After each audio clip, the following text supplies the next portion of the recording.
Jackdaw begins to rummage through the storage area, searching for cushioning.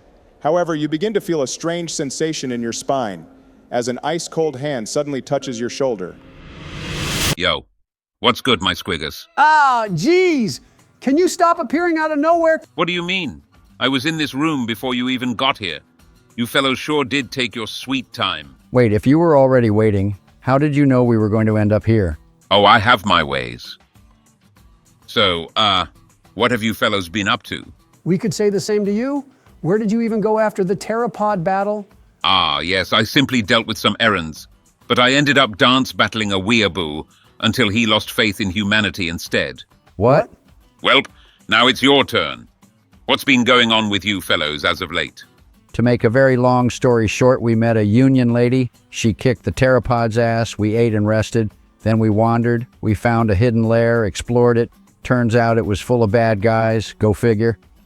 We eavesdropped, and Jackdaw screws up. Naturally. We ran for the hills, had an epic chase scene, juked them, and escaped. The union girl left. We went to the city, asked a guard for directions, walked and talked, got spotted by a watcher thing, juked the angel too. We went inside of the safe house, and now we're here. Oh my. Seems like you've been through quite the roller coaster of events. What the heck's a roller coaster? But who exactly were these bad guys that you talked about? They're a part of the ministry. I heard them say something about the fourth prophet of the ministry in there. And, well, they all seem to be shadow casters too, so that helps.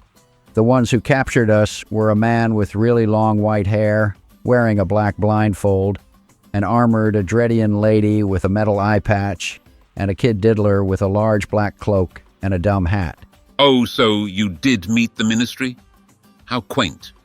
Or well, unquaint, I should say. What were they like? The armored lady was pretty terrifying, and I'm pretty sure she was racist too. A harrowing combination. Yeah, man. She said some mean stuff about chrysalids. The man with the long white hair and the black blindfold was their leader and acted as the fourth prophet. We're unsure of what his specific goals are, but if I were a gambling man, I'd say he's trying to drown the surface world. Also, he sat on a weird throne made out of a bunch of corals. Wait, come again? Well, yeah, that's what it was. It was a black throne with bronze decorations, and a bunch of dead graying corals were growing on it. Squibbo's eyes narrow in anger, clenching his fists. So that's who took my favorite lawn chair. That prick. The squidman closes his eyes and performs a breathing exercise, calming himself down from his ungodly rage. Phew. Calm down, Squib Hos. Remember, you're not allowed to intervene with the ministry. Oh, right. There was a third person, too. Oh, right, the kid diddler. All right, that's it. What in the depths is a kid diddler, and why do you keep mentioning it? Well, it's someone who children. What the fuck? That's vile. Absolutely horrid. Gods below, what horrid miscreant would willingly prey on children? Yeah, man, he's done some pretty nasty things. His name's Calcium, right? Close enough. Yuck. That's just horrendous. I may be a creature of the depths, but I at least keep a shred of virtue. Have this, just in case you come across that bastard of a man ever again. Squib Hos raises his arm and flicks two fingers upwards, enveloping the both of you in an effulgent black and pink shroud, briefly swirling around you before integrating into your bodies. That there is a Krulian blessing. It'll help relieve you of some of that shadow damage. It'll last for about 12 hours for you mortals. That's incredible. Thank you, Mr. Hos. Don't sweat it. By the way, did you happen to find anything inside of the ministry's lair?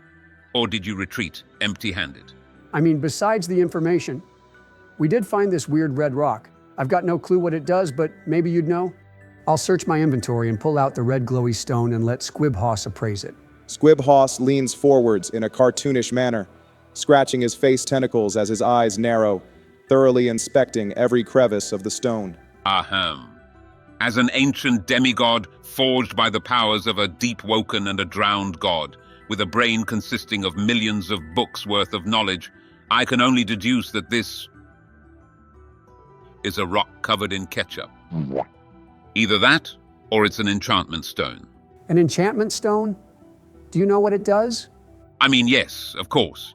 They apply an enchantment to your current armament, adding some new quirks to it. Some enchantments are sweet and cool, and others will literally just kill you if you look at your weapon funny. These stones can be a bit hard to read sometimes. They come from a deeper layer of the depths I'm not exactly proficient in.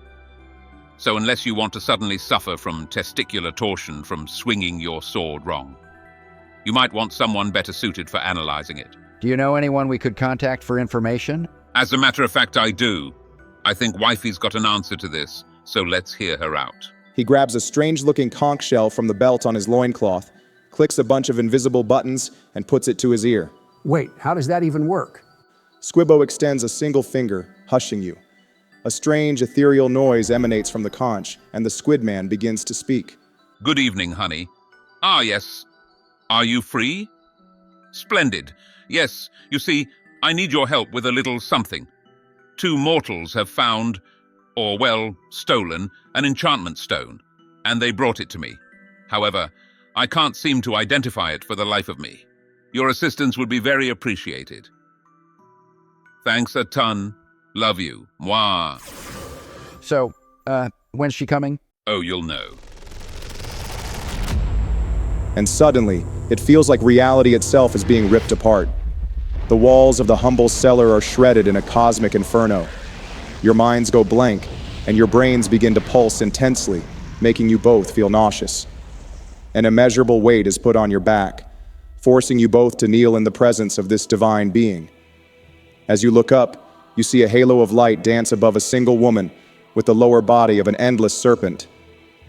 She is clad in a peerless white dress, adorned with gold and bronze, and with flowing white hair going all the way down to her ankles. She gazes down upon you all with exaltation, as a placid smile forms on her barely visible face. An echoing voice of sequestration resonates within you. Be not afraid, little ones. Your trivial inquiries are a simple regard, for I am blessed with this. Honey, you really needn't act.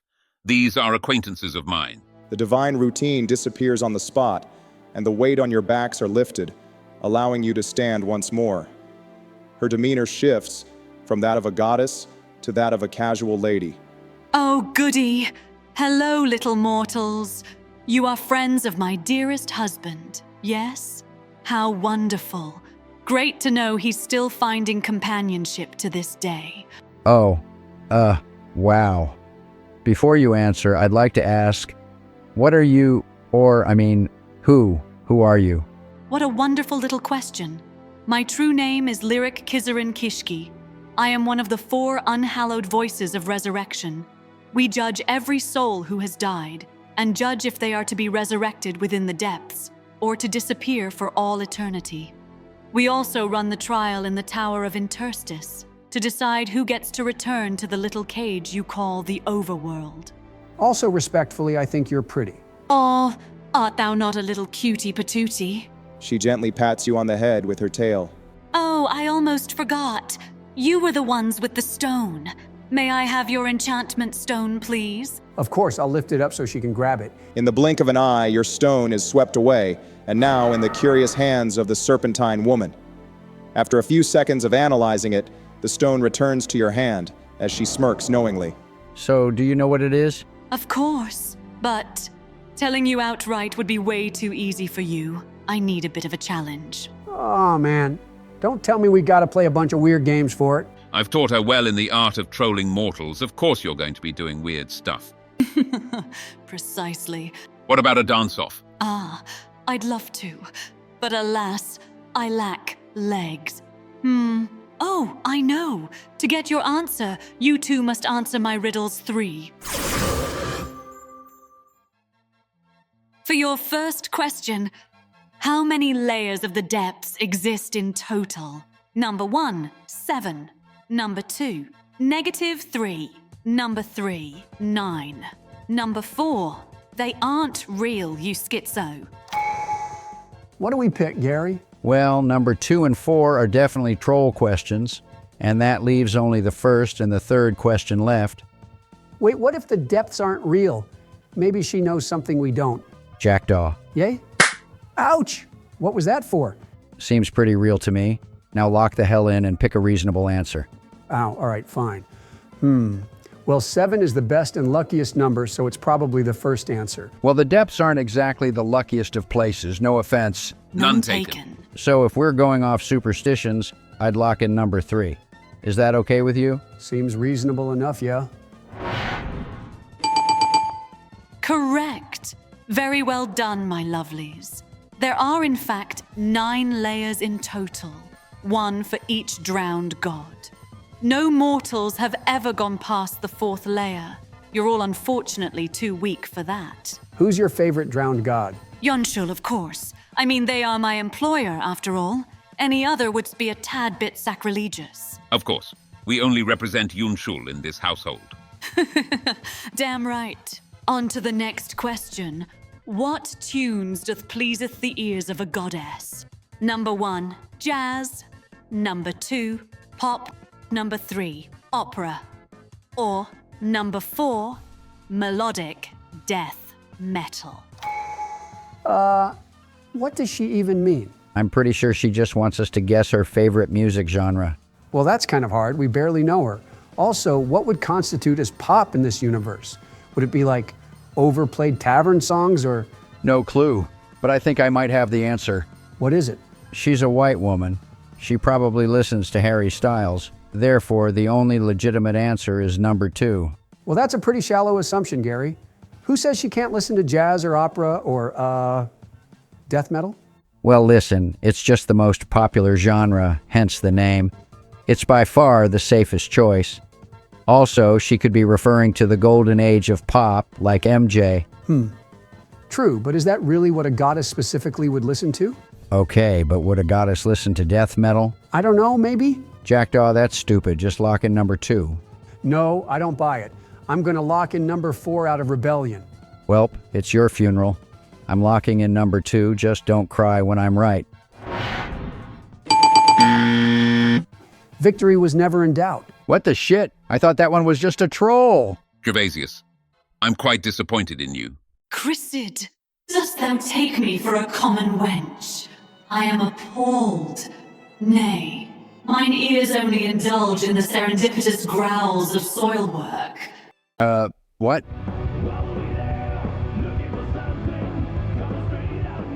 Soil work truly is goated. on the other hand, great job, little snaky boy. You get to pass on to the final and most difficult question. Question 3. What is the airspeed velocity of an unladen brainsucker? Come on, please get this right, Jackdaw. Shut it. He hasn't phoned a friend yet. My mistake, OG. A normal or a shadow summon one? What? Oh, I didn't account for that. Does that mean I win? Yes. Congratulations. Very well done, little snake. As for your prize, you will receive your requested knowledge. This is indeed an enchantment stone, but it contains a specific curse inside of it, only known as the Curse of the Bloodthirsty. Your armament will now forever seek the supple blood of your enemies, applying blood loss to each hit. However, missing attacks causes it to drain your own blood instead because it has the munchies. Applying this stone to your weapon will soul bind it to you, as well as applying the curse into your armament for eternity. After that, the stone shatters, evanescing for all eternity. A curse? That sounds pretty spooky. Might not want to indulge in that just yet. A quite clever choice for someone of your caliber. As opposed to enchantments, who are often completely positive, curses have both a positive and a negative effect. If you want a good example of an enchantment, look no further than to your bandit friend. Huh? You've got an enchanted weapon. Oh, my ice sabers? Huh. I never thought about that until now. Indeed. Those blades you call sabers, which to be honest are just glorified trench knives, have been applied with the chilling enchantment, converting your physical weapon damage into pure frost. Quite the bonus, in my opinion. Not all enchanted weapons require these stones. Some are simply forged or found this way. How? Well, that's for another time. How interesting. This has been a great learning experience for all of us, including yours truly. Well then, thank you for all of your assistance, honey. You've been marvelous. Oh, but of course. And thank you too, my lovelies, for participating in my lark. I'll be sure to see you soon enough. You both find yourselves standing completely upright, sweating, still in the same basement as before. Nothing has changed at all. The room is as usual, and the fetid light still peeks through the wooden hatch on the ceiling. Wait, was any of that real? That guy's a blasted cognito hazard, I tell you what. I'll go back to the corner I stood in before. Ugh. Let's just rest. I've had enough. Yup, you're right, Gary. Oh, that's right. I was going to search for blankets. Let's see if I actually find anything this time. A quick investigation check on that. Oh, nice, a 14. On your first try, you find a couple of old sacks filled with straw that could function as pillows. Oh, hey, looky here, Gary. What is it? If it's a blanket, then I'm not interested. No, but I think you'll like this way more. I'll toss him one of the pillows I found. Fine. I'll catch it and put it behind my head so I can rest. I'll just lay the pillow on the floor and get comfy. All righty, let's have a nice long rest. Good night, Gary. You too, Jackdaw. You've awoken from your slumber inside of the cellar, and your bodies ache from the hard floors and walls. Despite this, you both seem to be physically fine, and your hit points and mantra slots have been restored. A few beams of light shine through the hatch, anticipating your return to the city. Good morning, or whatever time of day it is, it's pretty hard to tell. Did you have a nice rest, Gary? As well as a man can when sleeping in a shithole like this, but I guess it beats dying in the streets. Enough dilly-dallying. Let's get going. Yep, let's go. So we need to head to the main gate district, right? Or at least the district we found that guard in. Yeah, that's where those bell towers are, if they are to be trusted. I'm sure the guard's telling the truth. Or, well, their brain might be a bit rotted now that I think of it. Whatever the case might be, it's probably the most logical choice. You'll keep a lookout for anything unusual, and I'll protect the rear. And so, you continue to wander back to the first district, trudging through the littered streets of old, avoiding the wayward debris in the way of your walk. So, what are you going to do after we escape the depths? If we escape the depths, you mean? Oh, come on, be a little optimistic. I'll start if you don't want to. Well, fine. I'll start. I'm most likely gonna head right back to Erisia. My bandits are probably in disarray without their leader. Either that, or I'll visit my mother again. It's been a little while. What's your mom like? I mean, you've told me a little already, but I'd like to know more. Oh, well, she's pretty rough around the edges, but she shows a lot of love. I just hope she's not disappointed in me screwing up the operation. Some of those bandits were hers, after all. I'm sure she'll forgive you. You really can't do anything about someone like Calzin. You don't get it. I'm not doing all this for her sympathy or attention. I'm doing this to make her truly proud of me. She's given me everything she's got, and I want to truly prove my skills to her. That's great to hear, man. Just don't do a bunch of evil stuff. No promises. All right, then it's your turn. What you got? Well, I'll probably need to head to Erisia again, same as you. I'll need to get right back on my case and find that Vigil scout. You sure they ain't dead at this point? The garden reservoir's no joke, trust me. I've been there. What? No, surely they're still alive. The Vigil's got real good survival instincts, or at least I think so. Well, I'm sure the Vigils will forgive you. Can't do anything about someone like Calzin, ain't that right? Or maybe they'll chop your head off, who knows? Hey, don't joke about stuff like that. That's scary. I don't want to go to the depths again. Come on, Jackdaw. You know I'm joking, right? Gosh, I hope so. As you're walking, you walk through the massive gate, leading you to the first district once more. The skyline of the district is cluttered with pillars and tall houses alike, casting grand shadows on the cobbled streets. All right, nice. We're back here again. Jackdaw, hit us with a good perception check to find those bell towers. I'm right on it. A 14 on my roll. How's it looking? With a quick glance, you easily find the two bell towers. One is to the southwest of the district, the other is to the northeast. I have marked them on the map Gervasius took from the house just a moment ago. Well, I just had a thought. Do we need to ring the bells at the same time, or to just ring both of them in a reasonable time frame? That's a good point. I don't really know. I mean, for safety's sake, we'd have to ring both simultaneously, otherwise we'd just waste a bunch of time. Well, if that's the case, then we'll need to split up.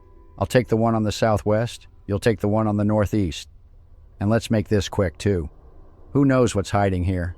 After we're done, we should meet at the elevated gate that the guard pointed out earlier. I don't know, splitting the party's already a bad idea. Well, you suggested us to ring the bells simultaneously, right?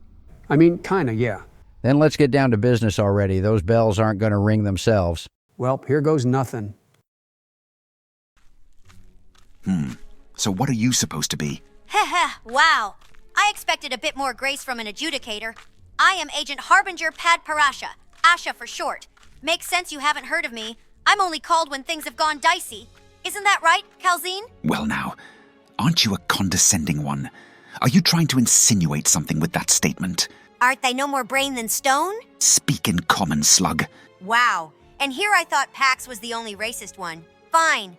What I'm trying to say is that you fucked up royally, and now I have to clean up your sloppy mistakes. Words of your failures spread far and wide, and rest assured, we think you're a bit of a clown. So do your part and provide proper recon, and I'll give a good word to the prophet, and then maybe he'll forgive and forget. You hear me? Fine. Just for your information, they're a lot more unpredictable than you'd think. I hardly believe you'd fare better in my shoes. What a wonderful coping mechanism. Keep it to yourself, buddy. Change of subject. Haven't seen a Ganymede outside of the Aratel hive before. Why are you on our side, really? What a strange question. Well, I'm here to gain strength, just like everyone else. No one's here just for power. You're with the Great Hive, aren't you? Don't try to beguile me. Oh, so you are a bit perceptive after all. I did this for the Nightblood. Nothing less, nothing more. Anything for the prosperity for my kin in Aratel, and most importantly, for those disgusting Central Authority fiends to die horrible deaths. Now, let's keep this a secret. Because if you tell the prophet, he'll never find me again. After that, you'd best keep one eye open whenever you sleep. And that's not something you'd want, is it? Well now, aren't you a little hellion? Fine, my mouth is sealed, but only if you keep your end of the deal so that I may regain my reputation. A fair bargain. You have my word, adjudicator. Oh, I should ask you the same thing. Calzin, why do you fight for the ministry? Oh, now we're getting into interesting territory, Asha. Well, I was originally from Atreia, born in the upper echelons of society. In my teens, I discovered my gift of shadow casting, born as a true-blooded one, unlike many others. All right, I see what you're getting at, but go on. Well, I found out how to increase my power, and it was through the harm of others. The mental distress and raw emotions of my victims enhance me. As a foolish teen, still distracted by the concept of morality, I started off by hunting thugs and delinquents, those who were but foul scars on society itself, and bring them a righteous yet painful end. But their suffering could only bring me so far. I needed more supple flesh. And I'm guessing this is when you threw your moral compass out the window. And so I discovered the true source of strength, the innocent. I began hunting at dusk, when the light had perished, searching for prey. Those who were unfettered of worry and strife had so much further to fall. Men, women, and the most tempting of them all, the young. That's horrible. How fitting. But how could you be both a noble and a shadowcaster? It really sounds like a combination doomed to fail. Who are your parents? My mother was a royal concubine, and as such, she had, well, copulated with a fair amount of nobility, and that's how I was born. She did not care much for me or my many other siblings. You're telling me the nobles were shadowcasters? Atreia's ought to be a corrupt shithole if they can't even keep a handle on their royals. Not quite. The Empire of Atreia isn't just corrupt, it's rotten to the very core. After the disappearance of Emperor Ryuboshi IV, the ministry had begun seizing the regime, slowly replacing the nobility and taking control of the councils. That's how I found out about my heritage. After a while of hunting, I was finally apprehended, but instead of being imprisoned, I was granted an invitation to the ministry. There, I could finally have a proper outlet for my powers. And now, I am the man I am today. That's quite the backstory. What an interesting fellow you are.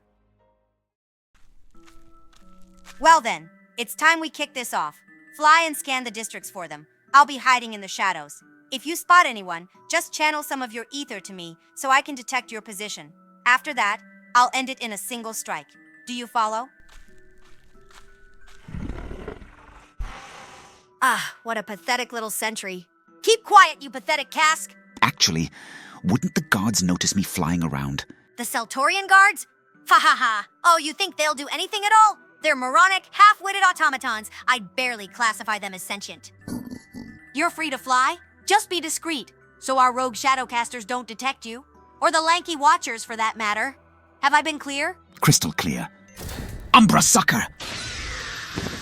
Oh, and another thing, keep that thing quiet. Wouldn't want to blow our cover, would you? Affirmative. Don't lounge around now. I'm counting on your plan. Oh, don't worry. They'll never know what hit him. Gervasius, you find yourself blitzing through the streets, quickly vaulting over the obstacles littering the walkways and making your way to the bell tower. You're now running on a staircase to an elevated section, taking you right to the belfry, which towers above you. I'd like to run a bit stealthier, taking more precautions and doing everything I can to avoid attention. 14 on the stealth. As you move up, you lower your posture, carefully checking your surroundings before heading all the way up. The building itself resembles a church of some kind, surrounded by a now long-dead garden, and the previously unblemished stained glass windows decorating the sanctuary are shattered, barely recognizable. Strangely enough, some of the walls and floors are covered by massive bone-white barnacles. To your left, you hear an odd squirming sound and the heavy breathing of a beast. What you see before you is a sight for sore eyes. It's a megalodont, hunched over, ripping apart flesh chunks of a crocodilian beast who's still alive and struggling. The monster's face is completely caked with blood and innards, feasting like a savage on its hopeless prey. Eventually, the lesser beast gives in, and its body goes fully limp. The megalodont stands up on its hind legs and roars out in victory. Although, as it stretches its legs fully, it spots you hiding at the last steps of the staircase. However, it doesn't seem aggressive, just slightly bothered by your presence. The bell's on top of the church, right?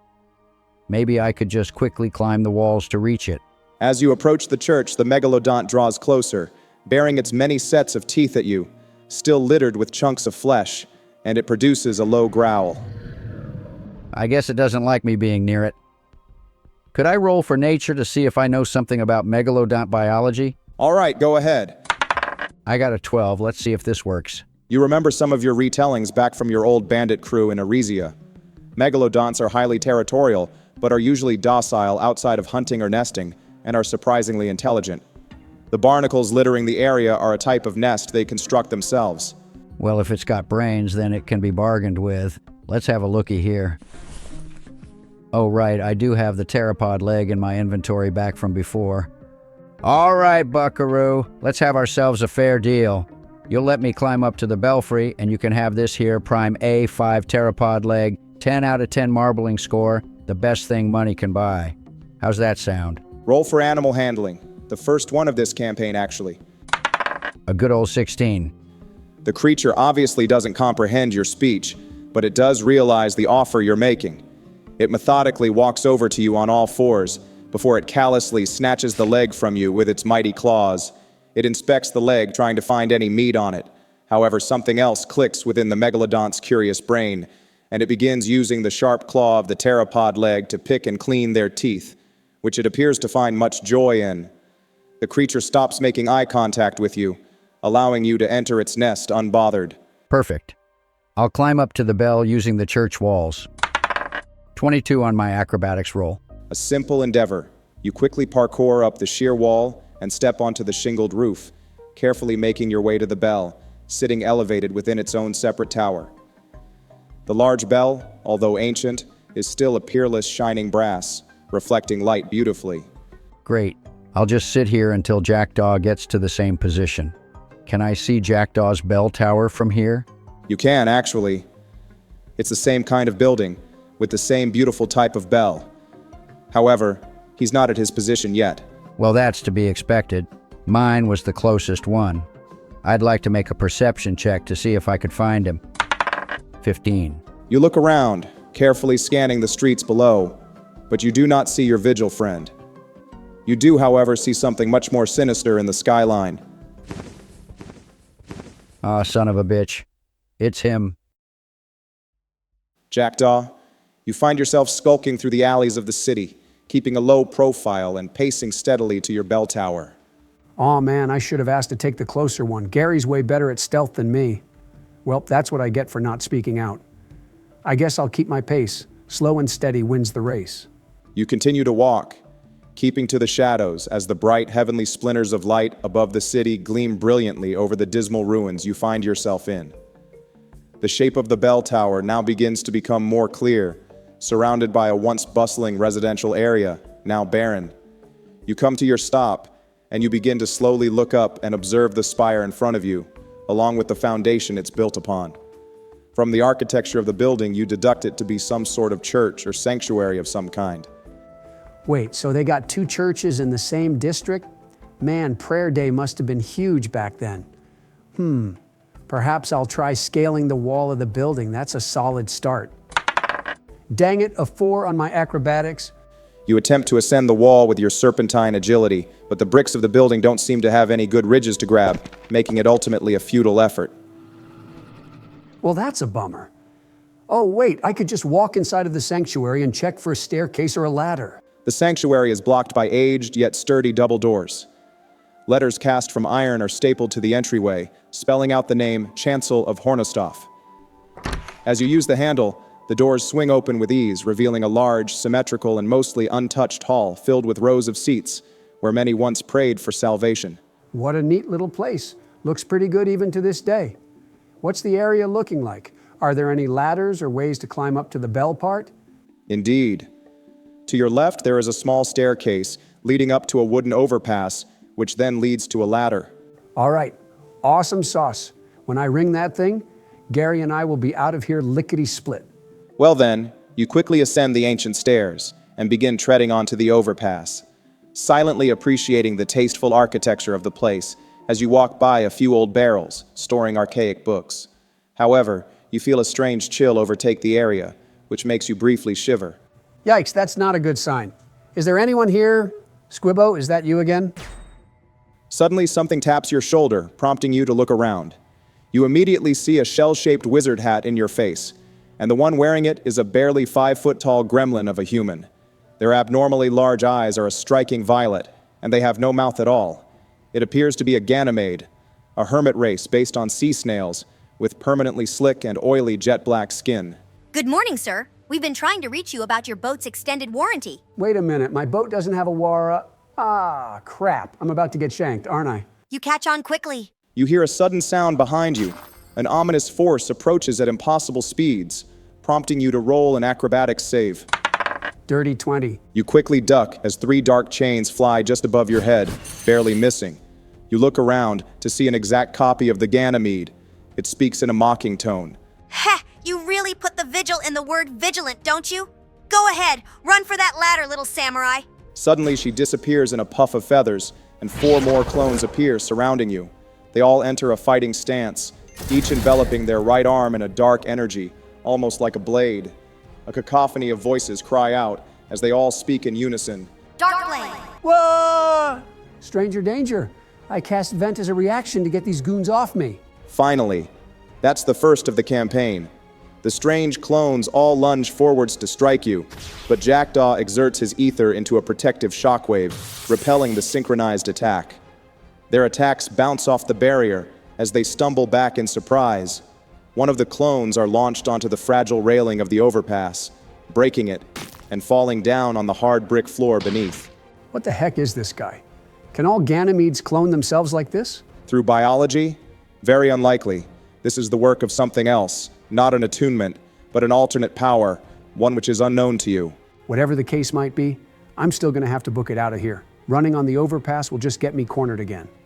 I'll run out of the sanctuary through the main door and make my escape. All right, if you're going to run outside again, you risk at least one of the clones using an attack of opportunity on you, or at least the one closest to the entrance. Fine by me, I've got a plan.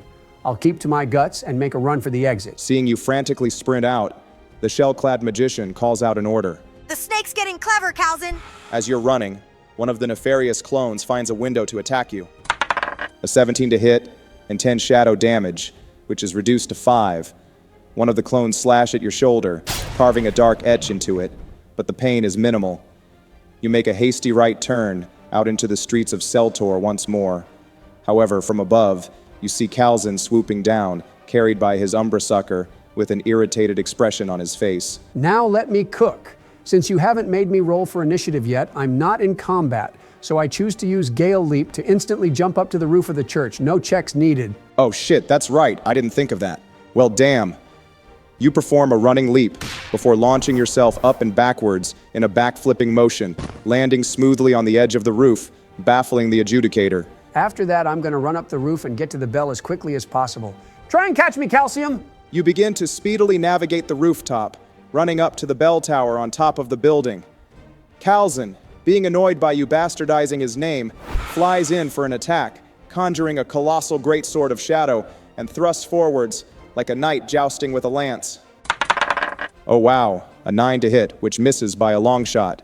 Calzin charges in, but you throw yourself prone and barrel roll on top of the shingled flat roof, making him fly way past you. The bell tower is now just within your grasp, only about a 15-foot climb on the supporting brick pillar in order to reach it. Yes, come on, I can do this. I'll jump onto the wall and begin scaling it. 14 on my acrobatics check. You begin to rapidly scale the wall, as Calzin rebounds from his failed attack and goes for a shadow gun mantra to snipe you off the wall.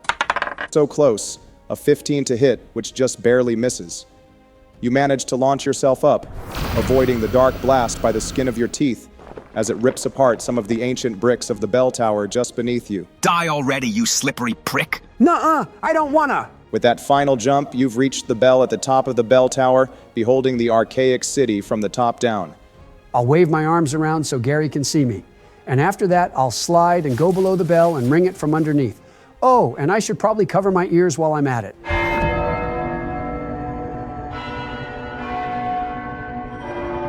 The divine clamor sends out shockwaves of sound so powerful it begins to shake the very building. Calzin's forced to retreat, or risk having his eardrums shattered. Oh, and speaking of, give me a good constitution check for that. A big old 19. You manage to keep your eardrums, well, intact, despite the deafening onslaught happening right above your face. From the far distance, you can hear Gervasius's bell ring too, and pretty much the entire city is now aware of your presence. Now I'm gonna have to make these guys lose me. Can I roll a perception check to see if there's anything for me to jump down on? Yep, go ahead. Ah, crap, natural one. In your stress and hesitation, you find nothing, as the looming threat of death stops you from thinking straight. Well, then there's only one option left. I take a leap of faith and I jump off the bell tower. Joe, are you sure you want to do this? That's about a 60-foot drop to the bottom. Even with your class path passive, at best, you'll have broken legs, or worse, a broken neck. Nah, I'd live. I turn around and give a humble bow before jumping backwards off the tower. Calzin, who's just re-engaged flying up to your level, looks on in astonishment as Jackdaw performs his damn near-suicidal maneuver, plunging down from the bell tower. Asha, he's jumping off the damn building! He's what? Is he stupid or insane? I'm both. Sayonara, suckers. Well, you're now in a free fall down to the bottom. Do you want to do anything to reduce your impact, or are you just going to take it? I'm going to cast a gale trap right where I'm about to land, which should push me up a bit to slow my acceleration, decelerating me and allowing me to fall more smoothly. Wait, what? Wow. I really didn't expect that sort of play from you. In order to confuse the enemy, you must first confuse the DM. Sun Tzu said that, probably. It sure did confuse me. You're still going to take damage from your own gale trap. I got 5 wind damage on my roll. All right. You make your dramatic performance, confusing your pursuers, before bouncing on your own mantra and landing decently smoothly for a 60-foot drop. Now I'm going to have to meet up with Gervasius at the elevated gate, but I can't have them following me. I'll try to juke them in the streets to make them lose sight of me. Give me a good stealth check for that. That's a 14. That won't cut it. As you begin to run through the city, the Ganymede, which you now know as Asha, appears right in front of you, with her fingers locked into a hand sign of some kind. Even though she doesn't have a mouth, you can tell she's grinning maliciously. Ah, crap. Phantasmal But suddenly she is shoulder bashed by an armored guard, losing focus of her mantra. It is in fact the same zombified guard that you met at the entrance of the city. They swing their trident above the head, and Pommel strikes the Ganymede to the ground and puts his sabaton to the magician's chest as he begins to speak to you. Hello, friend. You should run. Mr. Guard, sir, what are you doing here? Suddenly, Calzin swoops in to attack you from behind, swinging his whip right at you. But in a sudden feat of athleticism, the guard rushes past you, and they jump up into the air, catching Calzin off guard with his trident and ripping him down from his umbra sucker, pinning him to the ground. Why are you saving me? The guard doesn't look at you. It appears they're too busy keeping their focus on pinning Calzin down. You said thank you. It was very kind. Please run. Save yourself. Thank you, I won't forget what you did for me. I'll run as fast as I can muster. I won't let his sacrifice be in vain. And so, you run past Asha and Calzin, who now have been distracted by the valiant undead guard. You can hear their angered clash in the distance. You look over your shoulder and see the guard put up their final stand, fighting two superior opponents, overwhelming the brave protector with mantras of shadow. I hope he makes it out. Gotta keep a low profile, otherwise he might spot me. Been hard to keep track of him since he left my view. Shit, I hope Jackdaw's all right. In the distance, at Jackdaw's bell tower, you see a blurry outline of a man with a distinct white hair color, climbing up, barely avoiding a dark-robed man's shadowy attacks. He successfully makes it to the top and begins frantically waving for your attention. Ah shit, Calzin's found him. I'll give the bell a good old shoulder check to get it moving and then protect my ears.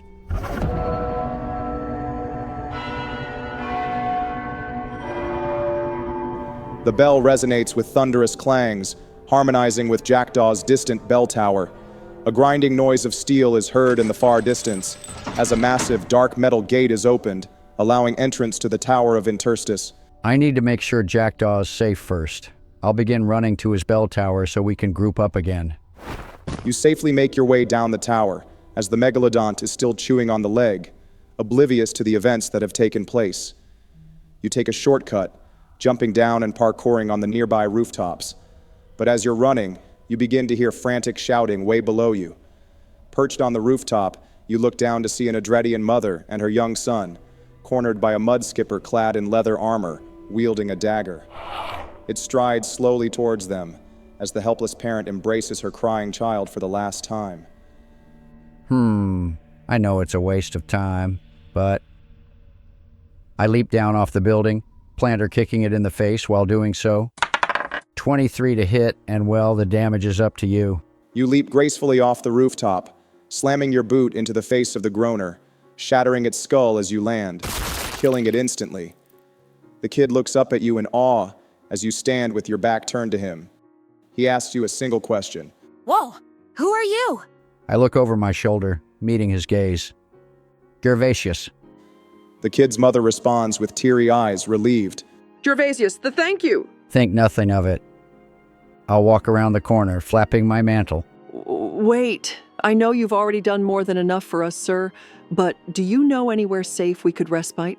Please, we promise to bother you no more. You notice now that the mother has a pretty massive gash at her side, a wound which she's holding tight with her left arm.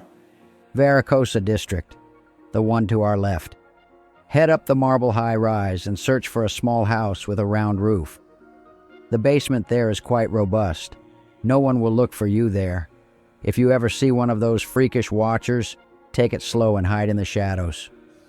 I turn around again, before running off to Jackdaw in a flash. As you dash, you hear the kid shout behind you. Yo! You're the coolest! The coolest? Damn right, I am the coolest. After a brief dash, you stumble upon Jackdaw, reuniting you both. However, the vigil appears to be a bit apprehensive, barely even noticing you as he runs by. Hey, Jackdaw, I saw Calzin was on your ass. What's happened? Phew. Gary, you have no idea what's been going on? I'd run if I were you. If there's no time for explaining, then let's dash. Come on, follow me.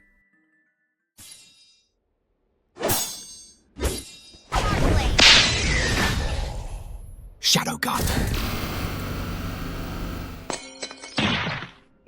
Shows that shit bucket what's for. A pointless victory. Even with reconnaissance, I'm afraid this mission has gone awry. Not quite. Huh? They've rang the bells, so there's only one logical place they'll go. You do not need to follow me anymore. You've done your job as recon. They're right where I want them now, and they won't be able to run. What are you trying to pull off? My ultimate gambit, as per the Lord's instruction. Ha! Good luck. I'll be on the prowl for something else. Fine. Just get back on time. Otherwise, the Prophet will blame me for your insubordination.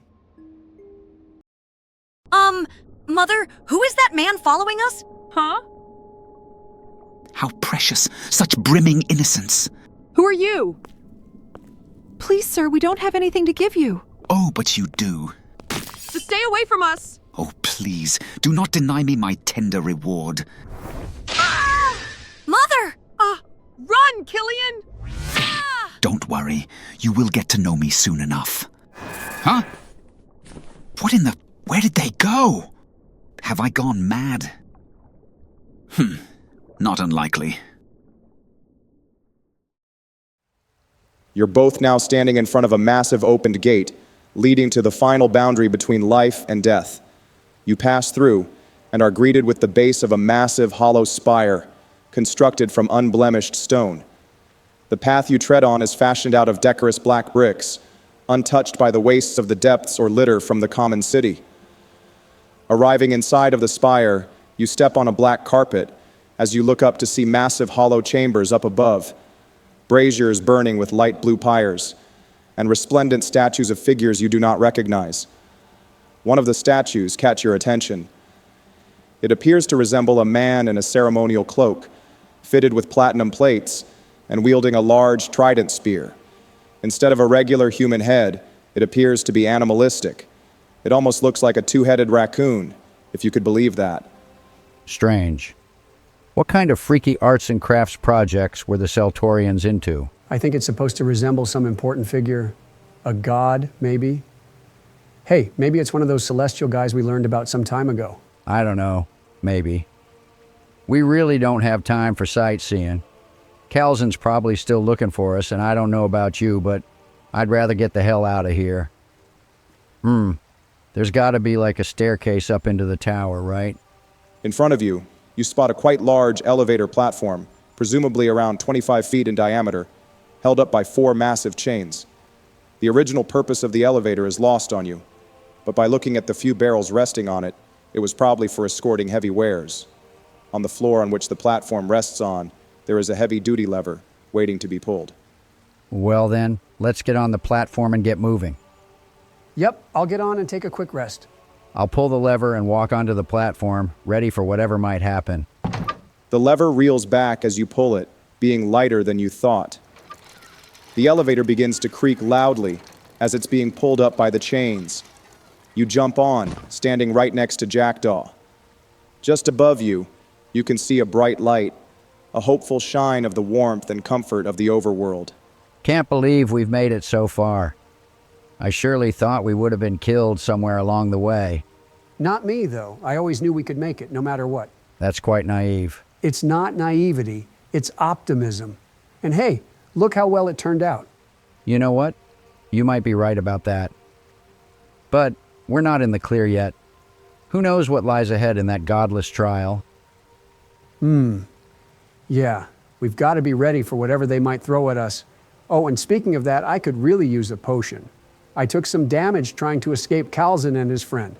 You mean Pax? No, not at all. It was some kind of Ganymede wizard. They were a really tricky fella. Strange, but hopefully we won't have to deal with them. Here, have this healing potion and drink up. We'll need to be as ready as possible. Thanks, I'll chug this thing pronto. I got a 9 on my roll, which should heal me up to 26 out of 27 hit points. Nice. That should get us ready. So, do you always cling to people like this? Huh? Oh, sorry. That might have come off a little more aggressive than I thought. It's just that, why do you feel so compelled to befriend me? I mean, you seem like a nice guy. Bah, I'm really not. But thanks, I guess. It's also that you're the only person I've met in a while that takes me seriously. People always seem to make fun of me, call me names like Snake Eyes and stuff. And well, sometimes I laugh and sometimes I don't.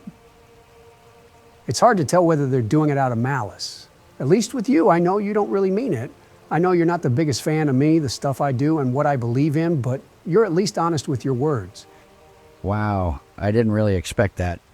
You're an all right guy, I suppose. Oh, maybe after we make it out of this, I could visit you and your mom at Mini Tursa. I could bring some matcha. Haha, all right, let's not get crazy. You'd need one hell of a coat to survive that trip. I'll make it up there somehow. The elevator continues to ascend as a feeling of restlessness begins to bubble within you. After a few minutes, you finally arrive at your final destination.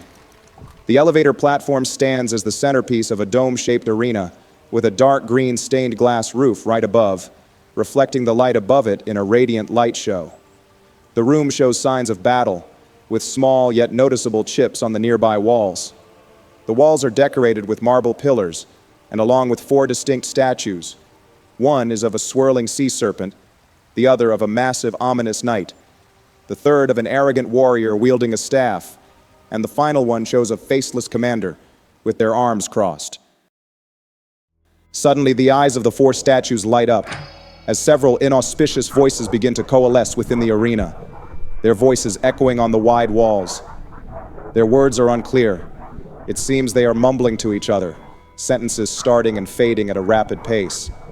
The trepidation of the ill-fated choir dies down, and a single male voice speaks out with odium. However, it doesn't converse with you directly.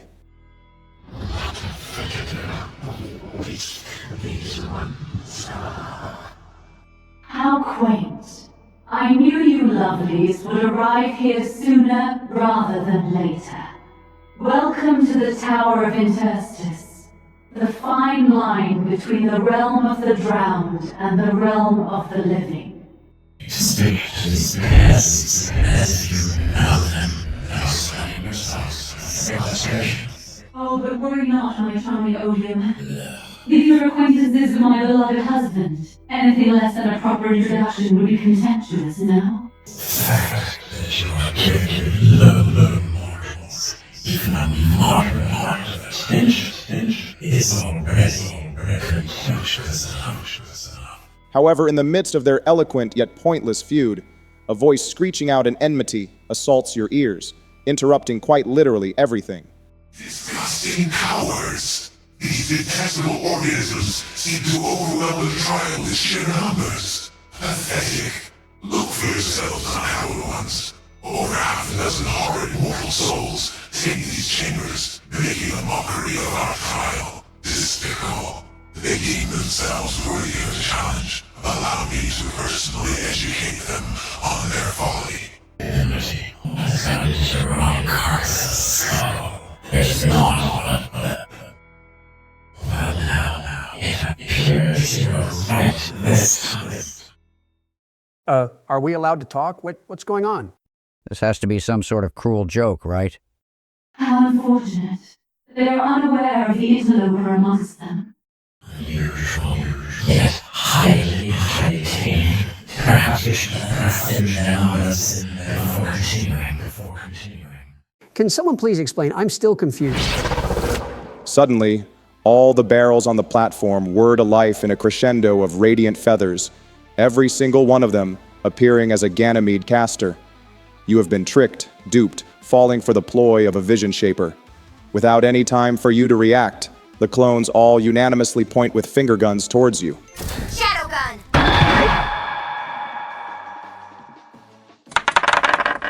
Darn, I got a 4. That's almost the worst thing I could have got. A 14 for me, not great either. The mysterious casters get a huge advantage for ambushing you, and rolled a 21. The turn order will go: Casters, Gervasius, and finally Jackdaw. All of the clones take aim at Jackdaw, like a firing line of demonic proportions. 4 of them connect, with one of them being a natural 20. You take 30 shadow damage in total, which is reduced to 15. The Vigil is ambushed on all fronts by a barrage of shadowy bullets. The damage is reduced greatly by Squib Hos' blessing, yet he still suffers from a drain. For future reference, all damage from Shadow will from now on be halved. since constantly bringing up the Krulian blessing would get annoying and repetitive. Anyways, back to the fight. The clones speak in unison, surprised by seeing Jackdaw tank their ultimate attack. What the? How are you not dead? That's because I eat my greens. Jackdaw, was this the one who attacked you before? Yeah, it definitely was. They're kind of really strong. I think their name was Ash or something like that. It's Parasha, you imbeciles. And remember it well, for it will be the last name that shall ever grace your ears. All copies of Parasha now begin to spread out within the arena, confusing you further. Could I make an attack of opportunity on the one to my southwest side? Sure, go ahead. A 14 to hit, 8 frost damage plus 2 bleed. You slash at her with your chilling saber, dealing visual damage, but they don't recoil or react when struck. Well, I'm betting that's one of the clones then. It is now your turn, Gervasius. First, I'll move up north of the elevator platform and cast ice daggers to the one north of me. 19 to hit and 8 frost damage. You materialize ice shards from your hands into sharp blades before tossing them at your target. However, as they fly, they suddenly snap and switch targets, speeding towards the copy on the east. They make immediate contact, and the target flinches physically. It appears you've struck bullseye, completely unintentionally. All of the other clones disappear in puffs of radiant feathers as your true target stands to the east. Impossible. How did your daggers home in on me? Heh, my little seeking daggers simply know not to fail me. Caught you off guard, didn't they? I can attest to that too. Back at Erisia, his daggers detected me even while I was hiding and out of sight. I'll get as close as possible with my remaining movement before ending my turn. Then it's my turn. I'm going to have to make use of my final mantra before it's wasted by another drain. I'll start off strong by running up to Asha and hitting her with a main hand attack, then following it up with a master's flourish. 18 to hit on my main hand attack, dealing 8 slashing damage. My master's flourish got a 10, which I'm unsure if it hits or not. Yeah, only the main hand attack hits. Jackdaw rushes forth, unsheathing his blade, and lands a good hit to Asha's chest, which she fails to deflect. However, as you go in for the combo, she parries both of your hits with just her hands before pushing you back to a neutral state. The turn orders back to Parasha. She pulls out a scabbard hidden under her cloak and reveals a dazzling scimitar, which she flourishes around in the air before rushing to Jackdaw's south and casting Master's Flourish. Why is she casting Master's Flourish before her main hand attack? Is she stupid? A 17 to hit and 7 slashing damage. Her sudden maneuver catches Jackdaw by surprise before hitting the Vigil with a sudden onslaught of rending cuts. Jackdaw is pushed back 5 feet, landing right next to Gervasius. A sudden gleam flashes from her eyes as she cackles. I've got you right where I want you, fools. Oblivion Chain! She activates her aggrandized talent, turning her single-hit move into a 3x3 AoE. I take back what I said. That was actually kind of smart. A 14 to hit. Portals open up mid-air as several dark chains aim to impale you. Jackdaw manages to quick-step them with pure reactions, but Gervasius is caught off guard and is impaled by the ghostly chains, taking 4 shadow damage, and now suffers disadvantage on hits and saving throws for 2 turns. Phew, that was a close one. How's it going for you, Gary? Jackdaw, I have a giant shadowy chain shoved firmly up my rectum. Things could certainly be going better. Oh, right, I shouldn't have asked. Well, now it's my turn again, and I probably need to cover for Jackdaw so he doesn't get one tapped. I zigzag to the north of Asha before casting Rising Frost on her. Darn it, that's a 12. And it just barely misses. Perforated by shadowy chains, Gervasius rushes in with an icy lance, but swings sluggishly, allowing the Ganymede Harbinger to easily weave your move. Is that all you've got, Mothman? As a matter of fact, it's not. I use my bonus action to stab her with my offhand blade. There we go, a 17 to hit, even with disadvantage. I rolled max damage too, which is 11 frost. Gervasius instantly retaliates after his failed attack, as Parasha is suddenly struck by a frigid blade to the gut, which begins to glaciate her body, applying the frostbite status effect, lowering her AC by 3 points and removing 10 feet of movement. And now it's my turn. I'll quickly run over to her south side and hit her with a main hand attack. 16 to hit and 7 slashing damage, and after that, I'll use my bonus action to spit. A 10 on my hit roll, and I restored 4 HP. Because of her lowered AC, the spit connects, slightly restoring your HP, whilst heavily disrespecting your opponent. Yuck! You nasty bugger. Where's your honor? You didn't show us any when you ganked me with all those clones. Huh, a fair point, actually. After that, I'll use my adrenaline surge talent to regain my main action to then try to grapple her. All right, roll a contested athletics check for that. 15 for athletics. That's got to be enough. She's like 4 foot tall minus the hat.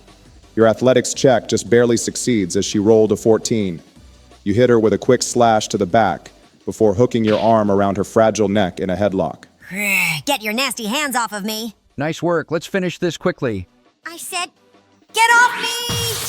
Asha's anger intensifies and explodes into a shockwave of ether, venting you both off her and granting disadvantage on hit for 1 turn to the both of you. How'd you like being choked out, huh? She then casts Clutching Shadow on Jackdaw, attempting to choke him with dark ether. You've got to be kidding me. That's a 15 to hit, which misses. Joe, are you ever going to get knocked? Nope, I'm too awesome to die. Asha lifts her hand and sends out a shadowy hand to choke slam you, but alas, Jackdaw avoids it in the nick of time, much to the Harbinger's dismay. She runs southwest, making sure to avoid Jackdaw's melee range before standing prepared in a combative stance with a gleam in her eyes. Wait a sec. She never used a bonus action. She could have probably knocked me with Master's Flourish. That little bastard is up to something. I'll move close to the middle of the arena and throw out some ice daggers to see if I can catch something. Dirty 20 to hit and 7 frost damage. Well, your daggers fly as planned. No sudden movements. However, as they're about to make contact, they vanish into thin air, and so does Asha. Suddenly, you feel your own daggers pierce your back, dealing 7 frost damage. Along with this, an identical clone of yourself materializes right in front of you, and the caster reappears once more, about 10 feet east from where she once stood. Have fun fighting yourself. Damn it. I still have a main action left, but that clone is going to hit me with an attack of opportunity if I try to leave its range. Wait, use your Ice Spike instead. It consumes a main action and also has range. Hey, that's actually a good idea. I'll move just enough to be in range, but close enough to my clone so I don't get attacked. Then I'll use my final mantra slot to cast my Ice Spike on Asha. A 14 to hit and 10 frost damage. Gervasius ignores the summoned clone of himself and maneuvers himself to the south, conjuring a massive growing icicle from the floor, which catches Asha by complete surprise. She's launched several feet into the air from the impaling ambush. Also, the Gervasius clone disappears as Asha receives damage. Guess what time it is, guys? That's right. I activate my airborne initiative to teleport to Asha midair and strike them down. Dang it, that's a 7 to hit. As you close your eyes and teleport in for an aerial attack, Asha quickly answers and blocks your strike. However, she suffers a harsh landing and takes 2 bludgeoning damage from the fall. You both notice now that she's looking a little worse for wear, holding her arm to her stomach, yet her determination remains intact. Her attention is focused on Jackdaw, with her eyes glaring at him with hatred and malice. How's it going, buddy? You getting tired yet? She doesn't respond at all. Something insidious is brewing. Since I haven't ended my turn yet, I'll use my remaining movement to get closer to her. All right, now it's my turn. I'll first use a main hand attack. Dang it, I'm getting trash rolls. That's an 8. All righty then. I'll sheathe my blade to prepare for my super strong symphony. Jackdaw performs a quick rising slash, but it's easily deflected by Padparasha's scimitar. The Vigil sheathes his blade, getting ready for an enhanced attack next turn. However, this doesn't seem to bother the Harbinger in the slightest. In fact, it seems to have gone exactly how she wanted. It's now Padparasha's turn. She locks her fingers into a sort of hand sign, casting something you've never seen before. Even though she lacks a mouth, you can tell she's grinning ear to ear as she speaks a diabolical mantra into existence. Phantasmal Dominion. Illusory Realm. The attack lands on Jackdaw, but not on Gervasius. Jackdaw suddenly feels his brain collapse in on itself. As it clears, you find both you and Asha standing in an infinite white void. On the outside, Gervasius quickly blinks off the attack and stands surprised. All he can see is both Jackdaw and Asha kneeling, as a strange constant surge protects them both from being hurt. What the? Where am I? Where have you taken me? This is my Dominion. We're currently sharing our conscience. Yours seems to be pretty empty, though. There's not much going on inside of your hollow skull. Huh? You're telling me we're inside of each other's brains? A boorish yet fitting way to put it.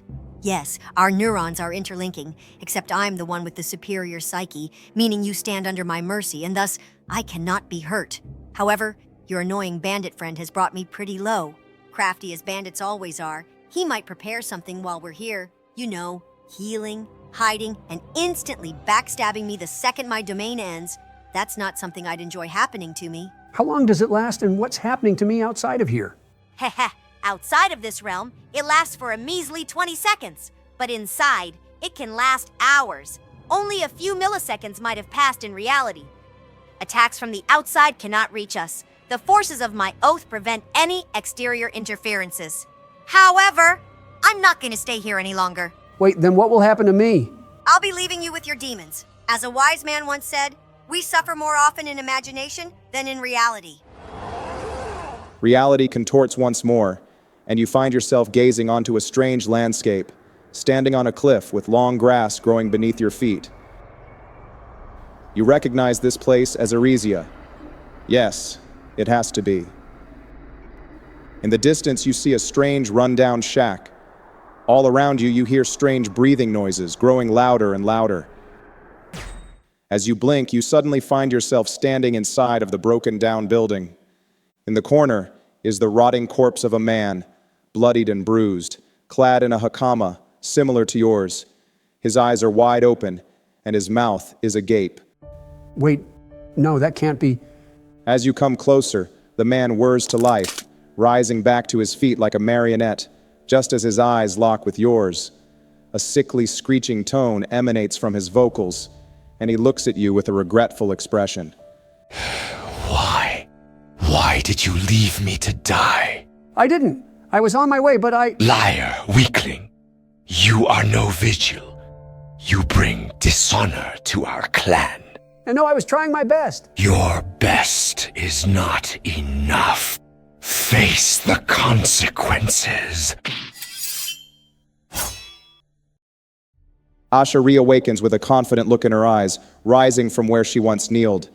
Gervasius, you look on in horror to see Jackdaw foaming at the mouth, being tormented in whatever mental prison he's been trapped in. You let him go right now. What do you mean? He looks so comfortable like that. Asha quickly spins her blade and uses her scimitar's symphony dazzling crescents as a bonus action. A 15 to hit and 9 slashing damage. She lands a stylish combo of slashes, ending in an overhead swing as she twirls. The frostbite effect has now subsided. It's now your turn. Well then, it looks like I'm going to have to reapply it once more. I'll pierce her with my saber with my main action to begin. A 23 to hit, and a decent damage roll, dealing 7 frost damage. Now for my offhand saber. Shit, natural 1. You start off strong with a devastating thrust to Asha's gut, making her dark purple blood freeze on contact as you rip it out. However, as you go for the second strike, she parries it immediately. But not only does she parry it, she pimp slaps you right across the face, then enveloping her leg with swirling dark energies and kicking you 15 feet across the arena.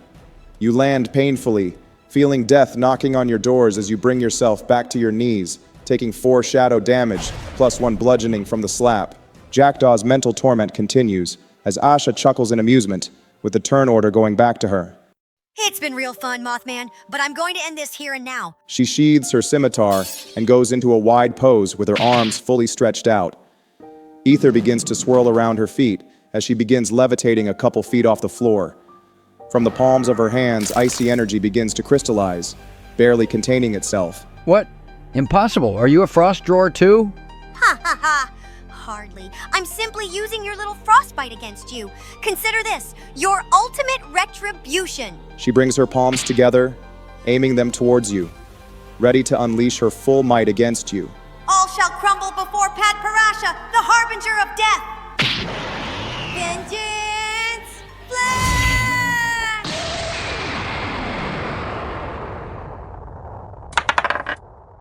Natural 1. You choose what happens. Hell yeah. As the beam is about to make contact with me, I quickly leap forwards, soaring just above the massive stream of glacial energy below me. Asha looks up in horror as I come barreling towards her with a flying kick straight to her jaw, knocking her to the floor. Sick. She takes 4 bludgeoning damage from the flying kick and loses her attacking options for the rest of her turn. She brings herself back to her feet, but realizes she's lost. What? No, this can't be. That was all of my remaining ether. Am I supposed to have sympathy for you? After you trapped my only friend here inside of a mental prison? Disgusting. An eye for an eye, right? I use my weapon symphony, triple rend, to finish her off. A 14 to hit, 15 frost damage, and 6 bleed. That's enough to finish her off. How do you want to do it? I slash with full force, ripping her arteries apart in a storm of blood, before embedding both of my glacial sabers into her heart, creating a huge icicle which pierces all the way through to her back. She falls dead onto the floor, with her eyes turning blank with a grim smile, completely tenderized by your attack. That was for Jackdaw, bitch. Your mere presence is an affront to what we stand for. Accept your death. No, I won't give up like this. You are a miserable excuse of a warrior. To think Maestro had such pity for you, when he should have let you drown. Shut up, you're not real. You say I'm a disgrace when you don't even know what makes me a vigil in the first place. You're done for. Flash strike! You completely slash through the vigil illusion. His upper body slides off his lower half, as the rest disintegrates into nothingness. The realm crumbles into a black void, and you wake up inside of the Tower of Interstus, drooling profusely. The wounds you received while in the realm are nowhere to be found on your body, but half of the damage you've taken has instead been converted into psychic damage. As you wake, you see Gervasius hack and slash through Asha, as a massive icicle pierces her through the chest and out the back. She falls dead onto the floor, smiling creepily. But alas, the battle is now over. That was for Jackdaw, bitch. I'll wipe my mouth and try to get over to him. What the? Jackdaw? I thought you were comatose. Yeah, but I got better. The guy in my brain stood no chance against my katana. All right then. Great to have you back. Great fighting, everyone. Defeating a powerful ministry member has fulfilled a milestone, and you now get to level up. Also, this will work as a neat little break for us. We've been at this for a while. Wait, we're still continuing, right? Of course. But I think we all need a little breather, especially after that intense battle. You can pick your talents and mantras while I sort my documents. Hey, how about we order some food, fellas? Grub's on me tonight. Joe's coming in clutch with the food. Hell yeah! That's incredibly generous of you, Joey. No problem, guys. Let's see what's open tonight. Oh man, this is delicious. Thanks, I really needed this, Joe. You're welcome. But man, too bad no pizzerias were open, though. I was really fiending for a calzone. Well, hey, kebab's similar enough. In the end, they're both just bread with meat and sauce. I mean, sort of, I guess. But I really like it when the guy working there calls me bossman. It makes me feel like royalty. All right, now that we've got the food situation sorted, let's go through the level ups real quick. At level 4, your characters get an HP milestone, which means you're guaranteed to get the highest roll possible for your HP hit dice this level up. Encounters will get a lot more difficult from now on, and having your character's resilience get shafted by pure RNG wouldn't exactly be fun, so I've added these to help make things more fair. You will also get the ability to choose between 1-star mantras now, but it's up to you whether you want to get some or not. And most importantly, for this level up, you feel now that your dormant shadow casting has begun to uncover. Because of your various interactions within the depths and experience against other shadow users, you've managed to awaken a sliver of your innate abilities. For this specific level up, you've been able to pick between a pool of shadow talents and mantras too. Now that I've got that out of the way, let's get on with the talents. George, you go first. Alrighty now.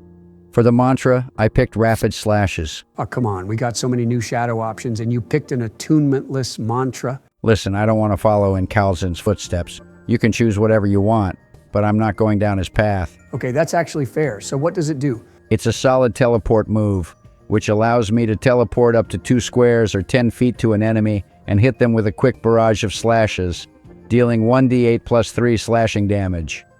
As for my talent, I really didn't want to pick it, but I took Dark Rift, since it's incredibly strong.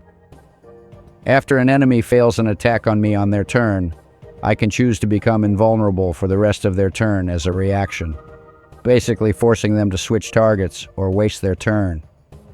This can only be used 3 times per encounter though, with a 1-turn cooldown between each use, since it would be game-breaking otherwise. Since the HP milestone was this level, I rolled an automatic 11, bringing my total to 38 hit points. Now, on to Joe. Okie dokie, so my first mantra is a really cool shadow summon called the Shadow Boa. It's a cool snake summon that can constrict enemies with its special move, dealing bludgeoning damage over time. It's got decent bulk and alright offense, but it's not too fast. My talent is one I honestly should have gotten a long time ago. It's called Tempest Wind, and what it does is pretty cool. If I cast Windblade on someone in melee range, it will instead turn into a sick, nasty melee rising tornado attack, which brings us both into the air, and you know what that means, right? It hits all around my melee range, dealing the same damage as my Windblade usually does. But here's the thing, Tempest Wind requires me to have a bit of momentum before using it, so I must have expended at least 3 squares or 15 feet of movement for it to work, and running around in someone's melee range doesn't count towards that. It's a bit situational, but as long as I can proc my class combo by myself, then it's good. I got an automatic 13 on my hit dice roll, so my total is now 40 hit points. I think that's all. Indeed it is. Let us continue with the session. Looks like we got him good, Gary. I guess so. Well then, what's the next step of the trial? You hear a strange noise from behind. You both turn around to see Pad Parasha's corpse completely missing, with just a few spectral feathers in her place. At the northmost section of the room, you begin to hear pained grunts as Asha crawls along the floor, leaving behind a snail trail of blood. She waves her hands in the air and begins to conjure a dark portal to escape her imminent death. Crap! We've got to stop her. I'll run over to finish her off. I'll bring my arm out to stop Jackdaw. Don't rush in yet. Knowing who we're dealing with, she could be setting a trap. And so the portal is created. Asha lethargically brings herself to her feet and jumps into the portal. However, she's completely rejected by the gateway and is launched off. No! Why isn't it working? A mocking laugh is heard from above as the voices of the trial witness her pathetic attempts at escape. Lovely fool, this is not my prayer. A challenge of justice and escape into the trials completed. In magical and physical, there is only death for you. True cowardice. Mortals truly are such wicked creatures, Odia. I will relish in scraping her pathetic remains off the floor.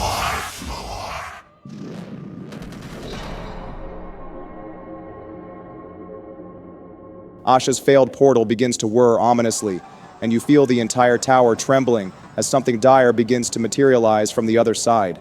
Suddenly, all light fades, and the entire arena turns pitch black. The voices of the trial begin to murmur to each other once more, but not out of any worry. No, they seem to be brimming with excitement. This power. Oh, this is getting good. Magnificent. A familiar presence. From the ashes of Pad Parasha's failed rift, a crowning gateway is forged, showing an exact image of its endpoint. And who you see is none other than the Lord Prophet himself, sitting on his coral throne. Shit, back away. Heard you loud and clear. The defeated caster begins to grovel and plead for salvation on her knees in front of her lord, but the lord simply smiles unfeelingly. What a pathetic sight to behold. Please, my lord, you said this was risk-free. Indeed, risk-free for me, not for you. What? What in the depths do you mean? Riddle me this, Harbinger. What's the most efficient way to kill off a traitor? What? It's a rhetorical question. Don't bother answering. I've known of your connection to the Great Hive of Aratel for quite some time now, but I didn't feel like disposing of you until now, where we could get an oh-so-pleasant 2 for 1 deal. No, that's absurd, my lord. I'd never betray you. Do not even attempt to fool me. Your screeching cadence is riddled with lies. Some of my scions found your sister not too long ago, and before we disposed of her, our methods made her spit out everything, including your little act of duplicity. No! Acedia, what have you done to her? Suddenly, Pax chimes into the conversation. What haven't we done to her? Oh, but you don't gotta worry. She's definitely not escaping the lair we've sent her to. You bastard! Upon learning of her sister's demise, Pat Perisha instantly unleashes a powerful shadow gun into the dark portal, aiming to annihilate the Lord Prophet, Pax, and anyone else who might be in there. An oversurge of dark ether flows out of the portal from the blast of her attack. Asha begins laughing, believing she's avenged her family. But, as the shadowy ether clears, the Lord Prophet remains, unscathed and unbothered, and Asha's face turns to immediate shock. And that seals it. Know your place, filth. The Prophet casts his judgment upon his renegade underling through the portal, and countless black strings dig into her limbs. But unlike what happened to you, she isn't harmlessly lifted into the air. The Prophet begins to slowly clench his fist, and the dark strings begin to pull harder and harder, until the unfortunate caster is ripped limb from limb, with only her torso and head remaining. The most horrifying, blood-curdling screams you've ever heard fill the arena, as the limbless caster helplessly flails around on the floor, drenched in her own blood. She briefly looks towards you, and in her terrified eyes you can sense a hopeless call for salvation. Oh gosh. Out of character for a moment, Jesus fucking Christ. It's not often I sympathize with the enemy. The Prophet, irritated by the screams, sends an additional string into her vocal cords, silencing her for good. Now, that's been taken care of. However, there is still a final spot to rub clean. Kalzin, do you mind finishing what you've started? It would be an honor. From the corner of the portal, Kalzin steps into frame, with an Invictus smile across his face. He steps out of the portal and into the arena, but not before crushing Asha's head to bits, ending her misery. The arena itself begins to tremble as the adjudicator declares his presence, and their voices begin to murmur quickly once more, until a final decisive voice begins to boom. A fitting challenger. Let him fill the role of the trial. And so, the dark portal closes behind Kalzin, and you now stand face to face with your previous killer, the umbral torturer, vile adjudicator Kalzin. How fitting to have you fight me once more. This time, I'll wipe you off the face of this world for good. Let this battle decide the fate of your revival.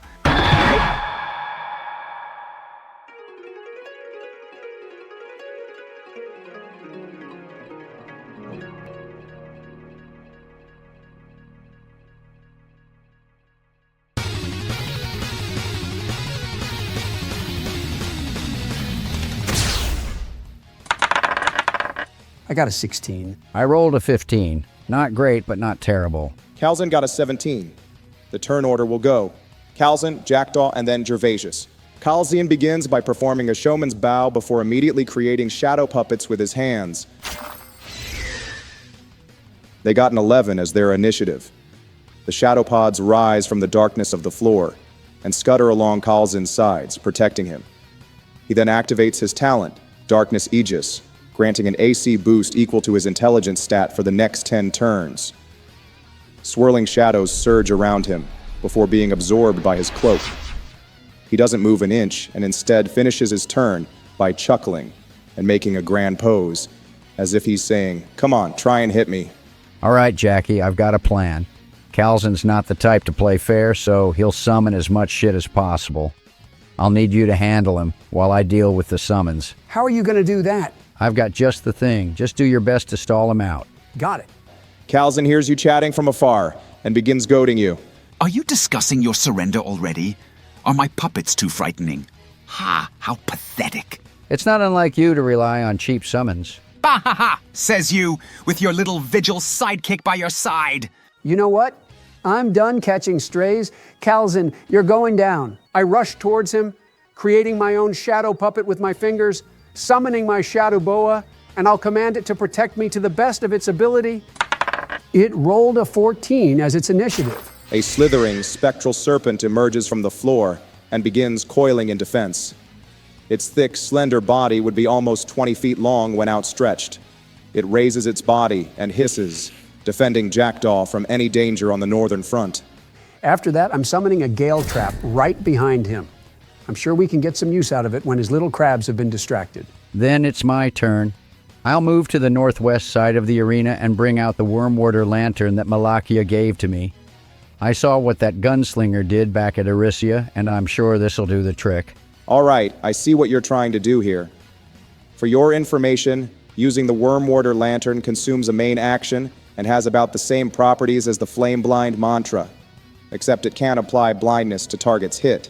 Instead of consuming a mantra slot, it has a 1-turn cooldown. Perfect. I'll use it on the Shadow Pod on the one left of Kalzin. I got a 13 on my roll. Well, that hits, and it completely incinerates the Shadow Pod with a blinding flash before turning dormant. How'd you like that, Kalzin? I've seen better. Fine then. Just because of that, I'll be throwing my ice daggers at him. 18 to hit and a pretty crappy damage roll, which is 4 frost damage. Only a single one of your thrown daggers make contact, hitting Kalzin in the shoulder. He nonchalantly pulls it out and tosses it away, as if he was merely pulling out a splinter. Jackdaw, you now get to control your shadow puppet. All right, awesome. I command my Shadow Boa to constrict Kalzin. Roll a contested strength check for that. I got an 11. Unfortunately, Kalzin rolled a 14, even with his low strength stat. Your summon lunges for Kalzin, but the adjudicator swiftly grabs it by the neck and hurls it several feet away to the right side of the arena, and the serpent splats painfully. Kalzin's shadow pod also takes its turn, and it quickly rushes for Jackdaw, slicing with its bladed legs. Oh wow, a 21 to hit and 6 slashing damage. Man, even the crabs are getting godly rolls. The turn order's now back to Kalzin, and he begins by summoning another creature. He brings his hands together in a wing pattern and summons his trusty Umbra Sucker. But instead of using it to fly, he commands it to lunge at Gervasius and carry him away. For that, I'll need you to roll a contested strength save. Shit, I didn't even know they could do that. A 9 on the strength save, by the way. The Umbra Sucker rolled a 12, so it succeeds. Without any warning, the horrifying bat-like creature swoops in, grabbing you by the shoulders and lifting you up. You are carried with immense speed, as it flies and rams you into the wall to the south, dealing 5 bludgeoning damage to you. Well, that's annoying. The Umbra Sucker got a 23 as its initiative, so it'll be first in the turn order. Kalzin spends his by moving over to Jackdaw's south, preparing for a pincer attack whilst conjuring his whip. Well, that's not good. But now it's my turn. I'll start off by giving Kalzin a good old slice with my trusty katana as a main hand attack. 18 to hit and 7 slashing damage. I'll follow it up with a quick Master's Flourish to get him away from my melee range. 17 to hit and 9 slashing damage. Awesome. After moving behind Jackdaw, Kalzin is caught by surprise and hit with a flurry of slashes before being knocked back by a powerful overhead. Is that all for your turn? Actually, I'll use all of my movement to run to the northernmost part of the arena just above my Gale Trap. All right, but as you're running away from the Shadow Pod's range, it finds an opportunity to attack. It rolled a natural 1. It tries to scuttle in front of Jackdaw to stop him, but is instead run over by the speeding Vigil, making the foolish crab receive 6 bludgeoning damage. You are now positioned at the northernmost point of the map, standing just above your Gale Trap. Perfect, right where I wanted you. Puppets, corner him. Oh, yikes. I might have screwed up. It's now Gervasius' turn. He is still pinned down by the despicable airborne pest as it begins to claw away at him. To escape, you will have to succeed in a contested strength check.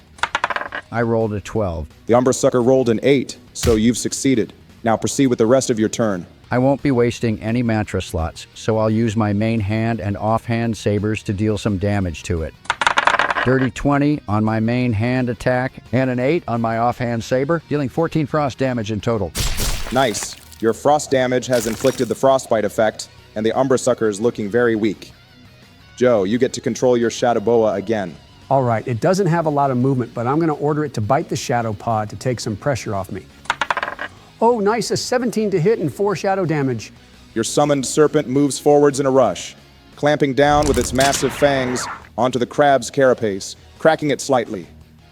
As for the Shadow Pod, it keeps moving, following Kalzin's order, making it vulnerable to an attack of opportunity. Yep, I'm taking that chance. It rolled an 11. Does that hit? It unfortunately doesn't. The shadowy crab scuttles over to Jackdaw with no further injury and slashes with its claws. A 9 to hit, which misses. It's now the Umbra Sucker's turn. Following Kalzin's order, it begins to fly away from Gervasius. A bone-headed move. Little does it know I get advantages on all attacks of opportunity.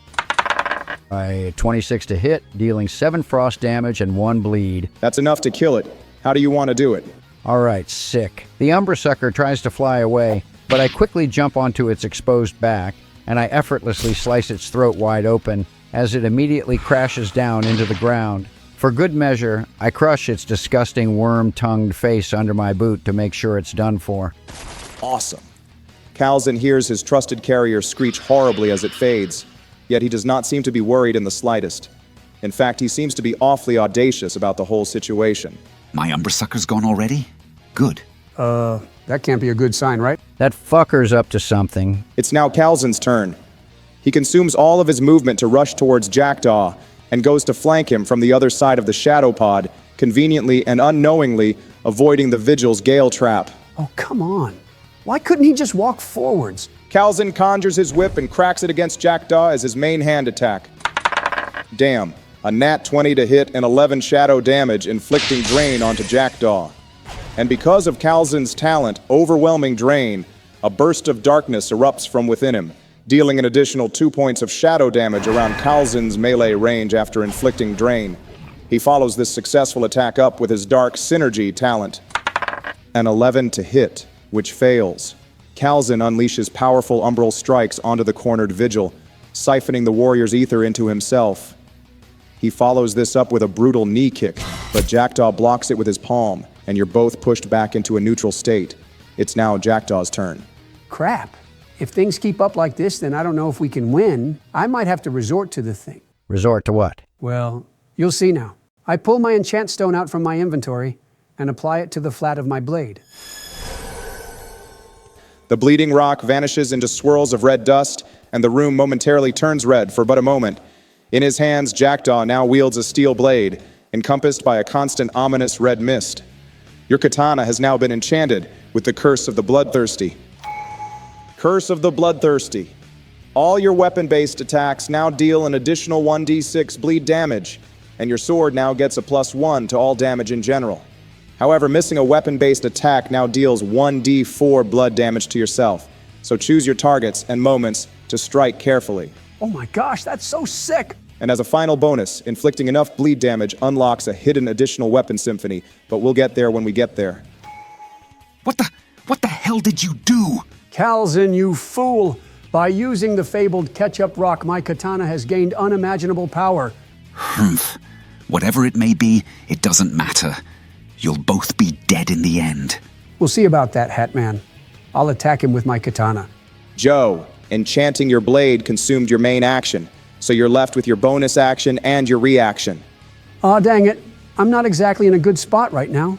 Gary, should I vent? No, we need to conserve our ether. God knows what he'll throw at us when we least expect it.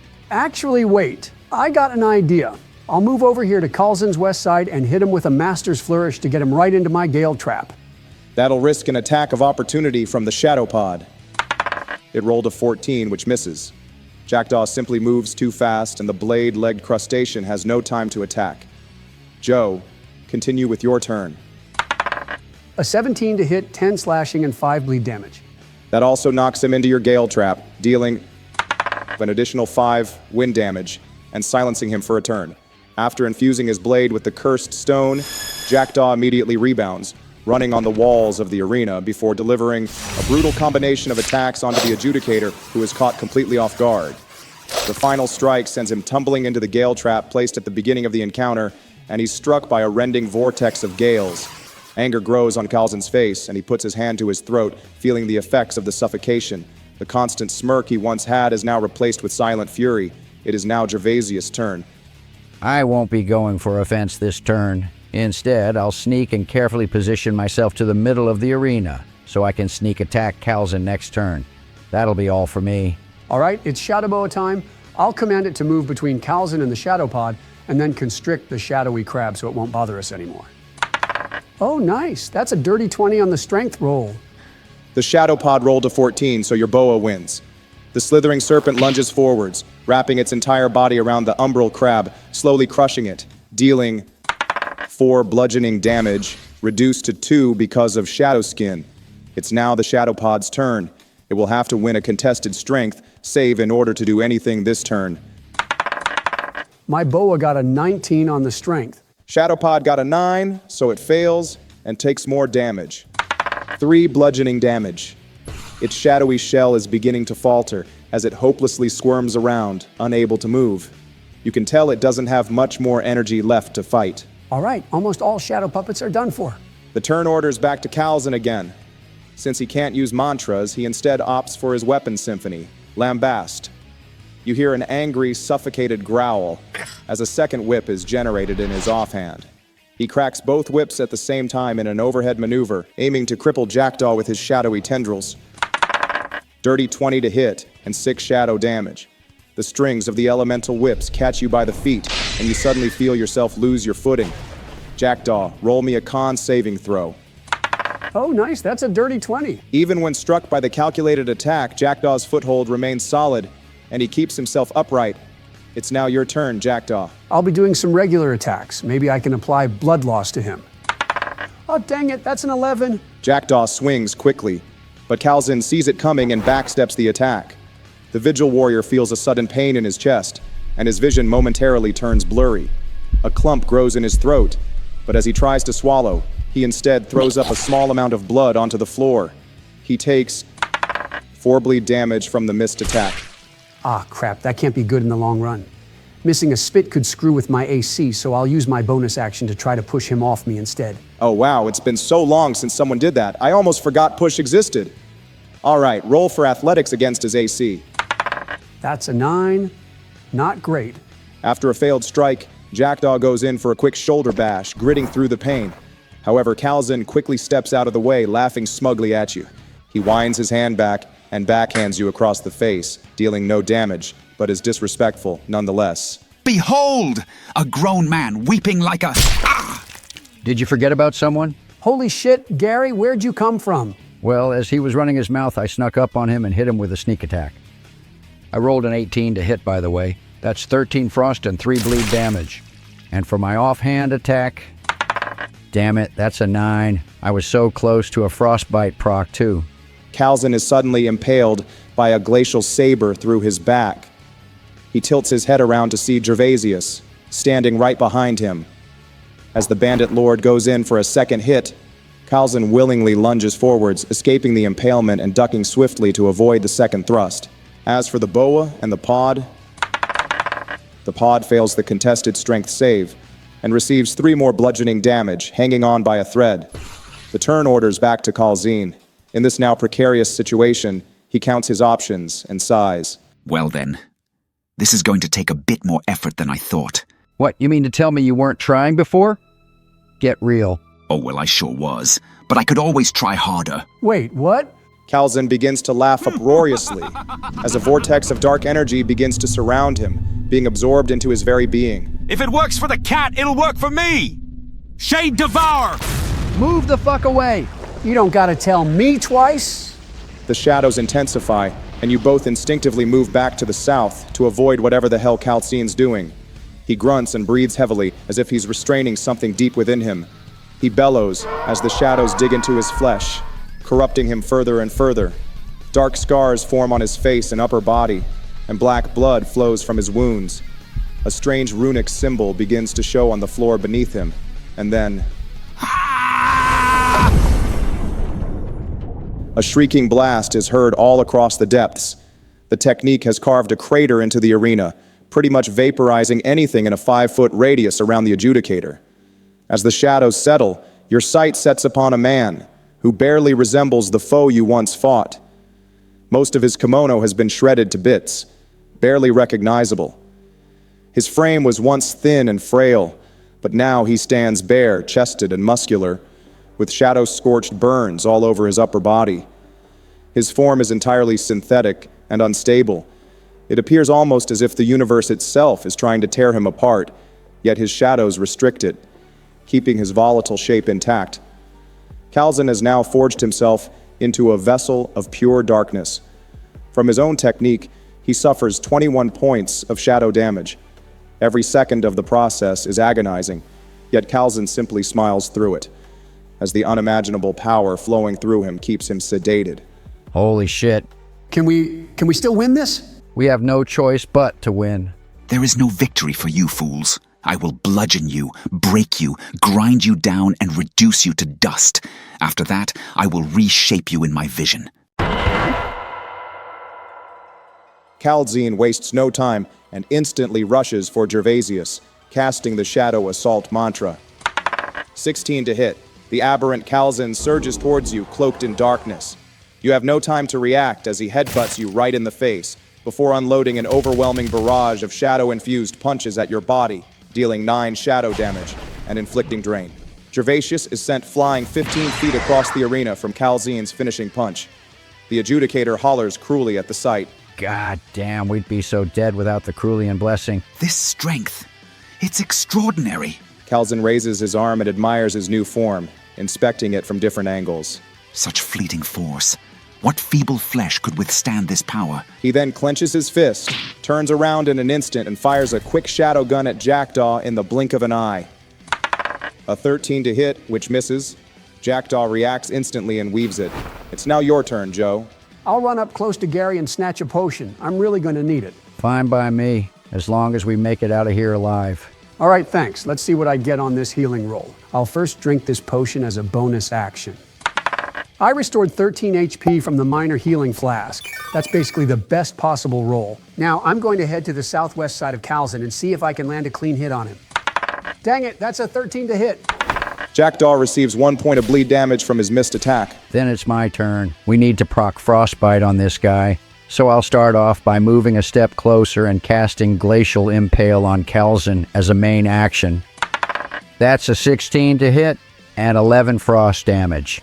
Calzine's too self-absorbed to realize the growing ice spike beneath him, and he's suddenly launched airborne, with parts of his umbral skin slightly shattering, freezing solid. It's time to do the thing. I activate my airborne initiative talent to slap him midair as a reaction.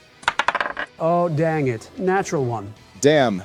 As you teleport up with the power of your gales, Calzine reacts much quicker than you anticipated. Before you even have time to swing your sword, the aberrant Calzine swiftly drop-kicks you in the gut, sending you flying into the northwestern wall, dealing 6 bludgeoning damage as you crash with your back and fall onto your knees. Calzine lands without taking any damage, smugly brushing off his shoulder as he witnesses Jackdaw struggling to pull himself back up. Gervasius, what will you do with the remainder of your turn? Now that he's got his back turned and his AC is lowered, I'll run behind him and backstab him with my offhand saber. A 14 to hit and 6 frost damage. Because of his lowered AC, this attack actually connects. As he's busy laughing at Jackdaw, Calzine feels a frigid blade enter his trapezius. Once more, he tilts his head to see the Chrysid bandit stabbing him. You persistent little bastard! All that intellect, and still you can't calculate a way to not get stabbed. Fuck off! Gah! Calzine swings brutishly, but you easily pull your blade out and duck his primitive attack, putting you both at a neutral state once more. Meanwhile, the shadow creatures have been engaged in a battle of strength, constantly fighting for supremacy. The shadow pod rolled a 5. My boa rolled a 19. Awesome. With a final crunch, the dark crab is completely crushed, reduced to bits and pieces, which procs Jackdaw, replenishing knockout talent by proxy, restoring 4 hit points. However, the death of his final summon seems to only bring joy to the adjudicator. Perfect. That's one way to deal with it. Why is he so damn pleased? Maybe he needed them to die for something. Shit, have we walked into a trap? Took you long enough. Calzine pulls out a strange vial of black blood from his pockets and crushes it in his palm. A shadowy pulse emanates through the air, instantly cleansing his frostbite status and restoring 27 hit points. He then assumes a fighting stance, and with renewed vigor, he begins to speak a mantra. With this nightblood, I summon unholy fist-corrupted slayer of the innocent, Mud Skipper Raga. In the middle of the arena, a massive shadowy rift opens, and from it, a towering humanoid monster rises, clawing its way up. Its form is incredibly top-heavy, with a massive crest on its face, concealing any eyes. Its body is hulking and muscular, much like Calzine, and like other puppets, its form is completely inky black, and all you can see as a contrast is an ominous set of teeth. It cracks its neck, before roaring with all its might, shaking the tower of Interstus. Mud Skipper Raga, go take care of the bandit. He's all yours. The hulking puppet bellows with trepidation, and it erupts in a strange aura, which drags Gervasius into his melee range. It then attempts to grab you with its massive arms, prompting you to roll an acrobatics check to dodge it. Oh god damn it, I rolled a 7. Mudskiparaga grabs your entire body, lifts you up into the air, and begins to crush you in its doomed grasp, dealing 4 shadow damage, before tossing your shadow-bruised body into the air, grabbing you by the legs, and attempting to slam you headfirst into the ground to its south. However, the lumbering demon accidentally slips with its grip, giving you an opportunity to escape with a successful acrobatics save. A dirty 20, that's what we like to see. As it attempts to sledgehammer the bandit into paste, Gervasius twists his boot free and jumps out, backflipping and landing 10 feet south of it in relative safety. The demon grunts in frustration. Oh shit. This is going to be so much harder. Joe, can we still win this? Hey, it's like what you said. We have no choice but to win. Mudskiparaga is going to be fighting last in the turn order. Joe, it's now your turn. I might be able to proc some blood loss with my sword, so I'll do a main hand attack on Kalzin to bleed him out. I'll run towards him and stab right through him. A 19 to hit, 10 slashing, and 6 bleed damage. And for the rest of the turn, I want to taunt him for funsies. Jackdaw dives in for a powerful lunge with his katana, piercing Kalzin straight in the rib. He coughs up a small amount of blood, realizing that his end is actually drawing close. What's wrong? Have you realized that you're about to lose yet? Not even close. Then come on, stand up and give me a good old sword fight. It's now Gervasius' turn, as he stares down the giant beast in front of him. This'll be over quick. I grab my worm warder lantern and shine it to death. 14 to hit. It connects. The bandit lord unleashes a radiant flash with the worm warder lantern towards the hulking puppet. Mudskiparaga sees the attack coming and uses its massive arms to block. However, the harsh light completely shreds through its defenses and erases its arms in an instant, dealing about 126 points of radiant damage as the creature reels back from the shining blast. Huh, nice. Now it won't be able to attack me. Sheesh, that's a lot of damage. Mudskiparaga roars angrily, and its arms regrow in an instant.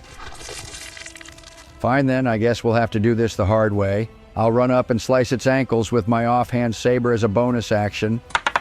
21 to hit and 5 frost damage. I run up low and quickly slash at its legs to weaken it. Good. Now it's Jackdaw's Shadowboa's turn. All right, Emma Havok, try to lunge and restrict Kalzin from behind so I can get some good hits in. Well, good old natural one. Sorry, Snaky. The grab fails horrendously. As the boa lunges, Kalzin simply grabs it around the neck, holding it in a perfect chokehold. He then sees an opportunity, one too humorous to pass up. I suppose it's similar enough.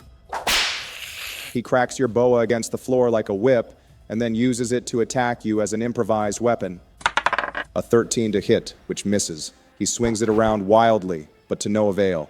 Frustrated, he hurls it back at the wall to the north, dealing 10 bludgeoning damage to it. That's got to be considered some kind of animal cruelty. I'm going to be honest, I don't think this guy would care for animal rights. Well, no shit, bro. It's now Mudskiparaga's turn, and the monstrous puppet crashes down with a hammer fist towards Gervasius.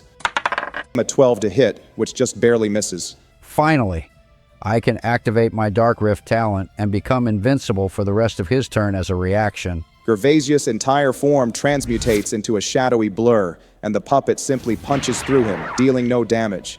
The brute looks on in confusion and tries to stomp the bandit into a puddle, but you simply sidestep it as a phantasmal shade, taking no damage. The turn order goes back to Kalzin. In a sudden, gruesome maneuver, he digs his hands into his broken sternum, now a cauldron for the shadowy void. He laughs in pain as he forges an umbral longsword from the power of his own body and rips it out of his chest. So, Jackdaw, what was that you said about a good old sword fight? Holy shit, I stand corrected. Kalzin swings for Jackdaw with his newly forged ether blade. 12 to hit, which misses. He instead braces himself and attempts to tackle you as a bonus action. A 15 to hit, which misses too. Kalzin swings brutishly, allowing Jackdaw to parry the dark blade with ease. The adjudicator then rushes in to elbow strike Jackdaw, which takes the vigil by surprise, but manages to dodge it by the skin of his teeth. Then it's my turn to counterattack. I'll swing at him with my katana to hopefully get a bleed proc. Darn, that's a 6 to hit. The vigil lunges in for a quick counter, but Kalzin quickly deflects it, while Jackdaw suffers 2 bleed damage from the missed attack as blood begins to flow from his nose. I'm starting to get a hang of this thing. Come on, Jackie boy, run it back! I'll wipe my nose, activate my adrenaline surge talent, and slice at him again.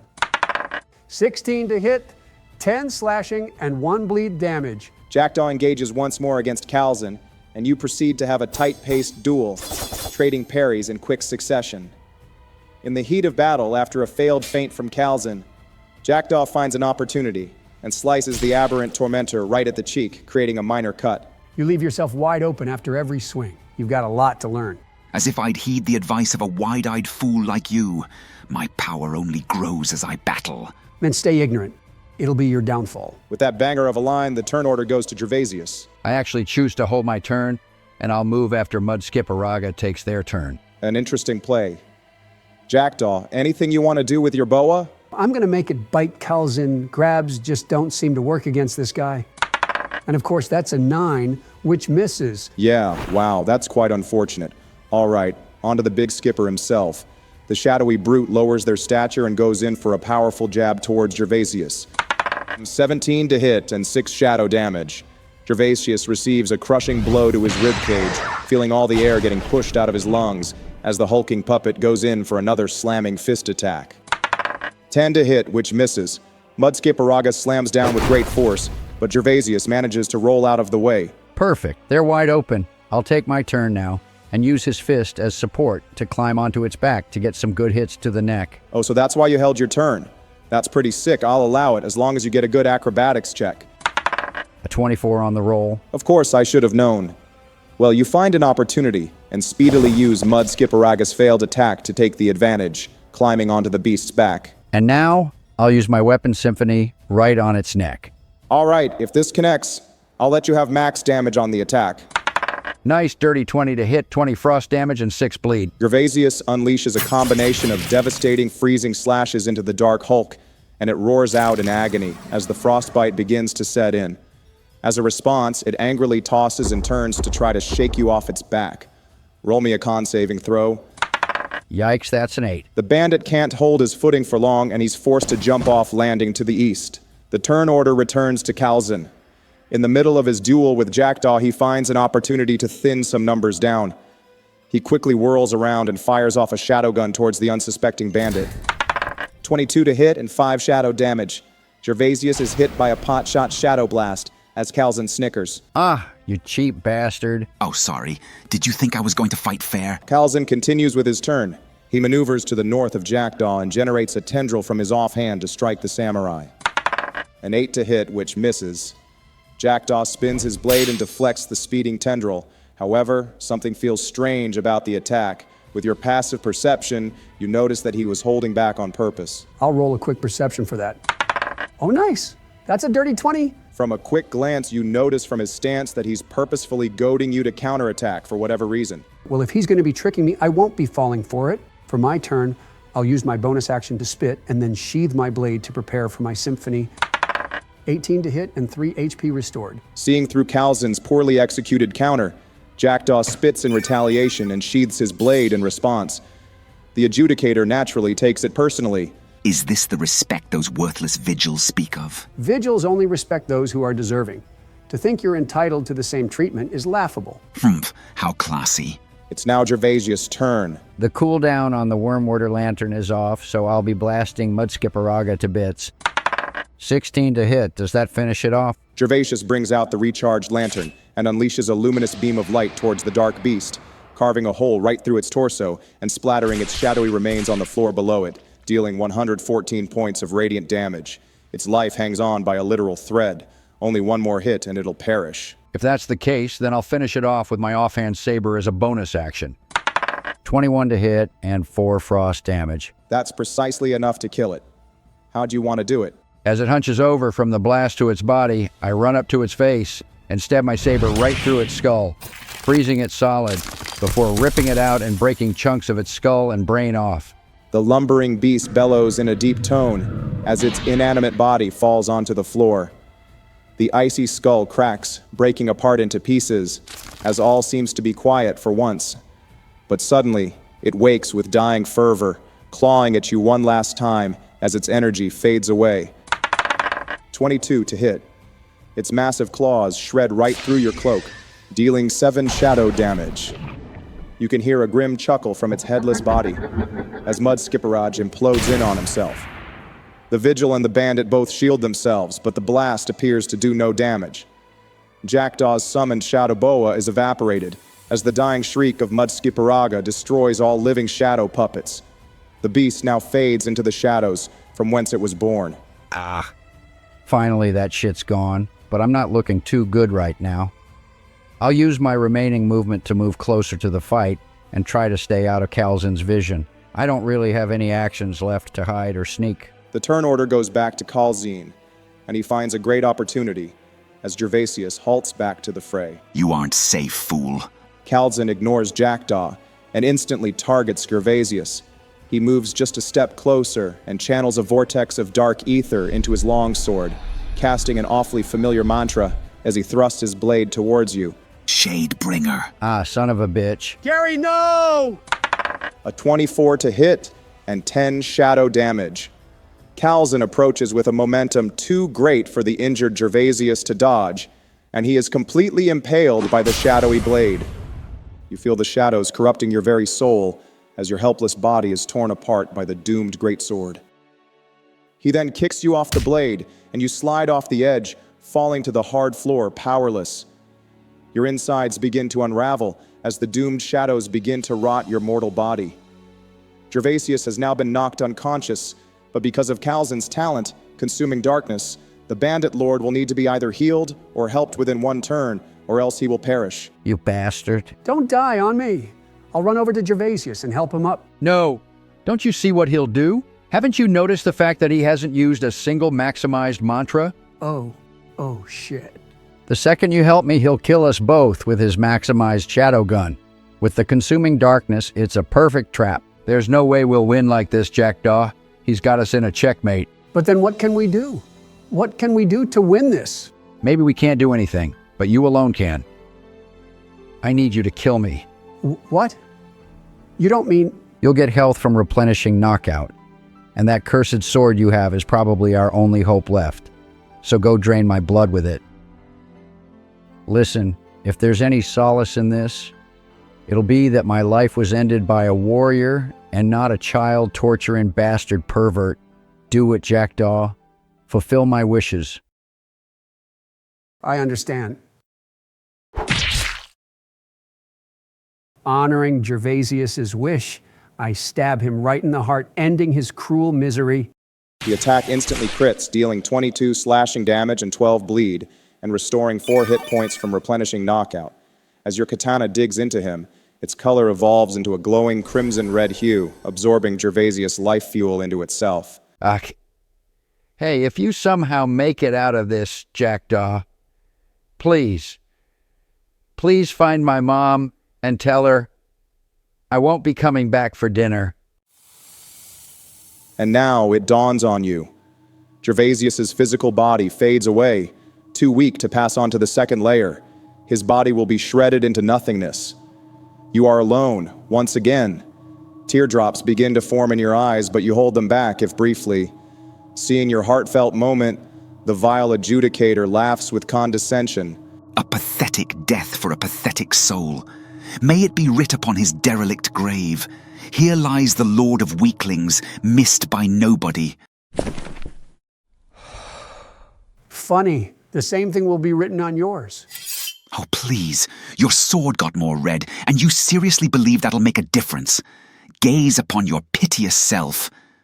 Do you actually think you can kill me? Kill you? No. I will fucking end you. Oh, really? Then let us dance with death.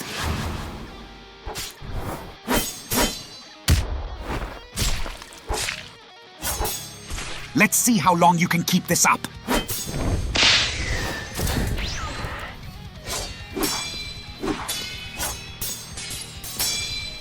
Shadow gun! Fool. Tired already? Fine. I suppose you have no more words to fail.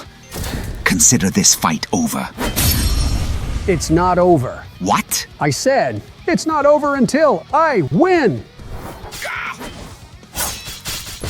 No shit! My Aegis!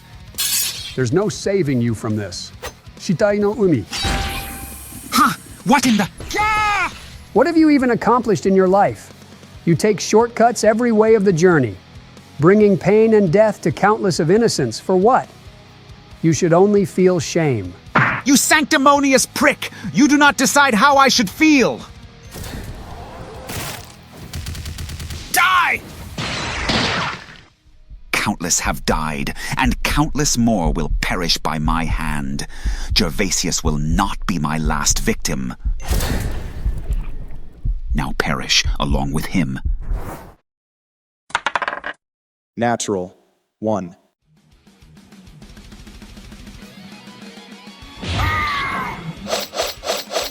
Yoarida. Biden Blade!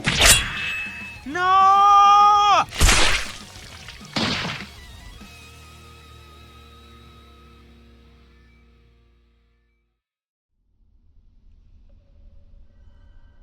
It's all finally over.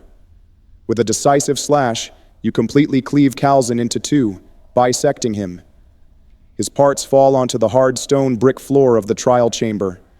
The adjudicator groans and rattles pathetically, but his false strength wanes. The shadowy scorch marks begin to decompose his skin from the outside, and all he can do is glare at you with malice.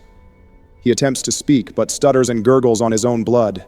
He manages to utter a single sentence out of sheer spite. Go. Fuck yourself, Jackdaw. Cool. Anything else you have left to spit out? These will be your final words. Yes. You see, Shadowgun! Shadowgun. Really? What an idiotic choice of final words. The conditions have been fulfilled. They are to leave unscathed. Be seeing you soon, Lila, please.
This feels familiar. Wait, I'm not dead. I'm alive. Yes, I'm alive. I'm wide awake in the second layer. I know Chaser's down here. He works for the Ministry too. I'll just find him and I'll get out of here in no time. Ha! No one will be able to stop. No one, you say? No, impossible. That sound. That's right. I was the one who stopped that mom and her kid from being diddled by you. You see, I'm not really a fan of kid diddlers, so I'm currently practicing what the youngsters call spawn camping. Oh, shit. Say, Calzin, I hear you like 'em young.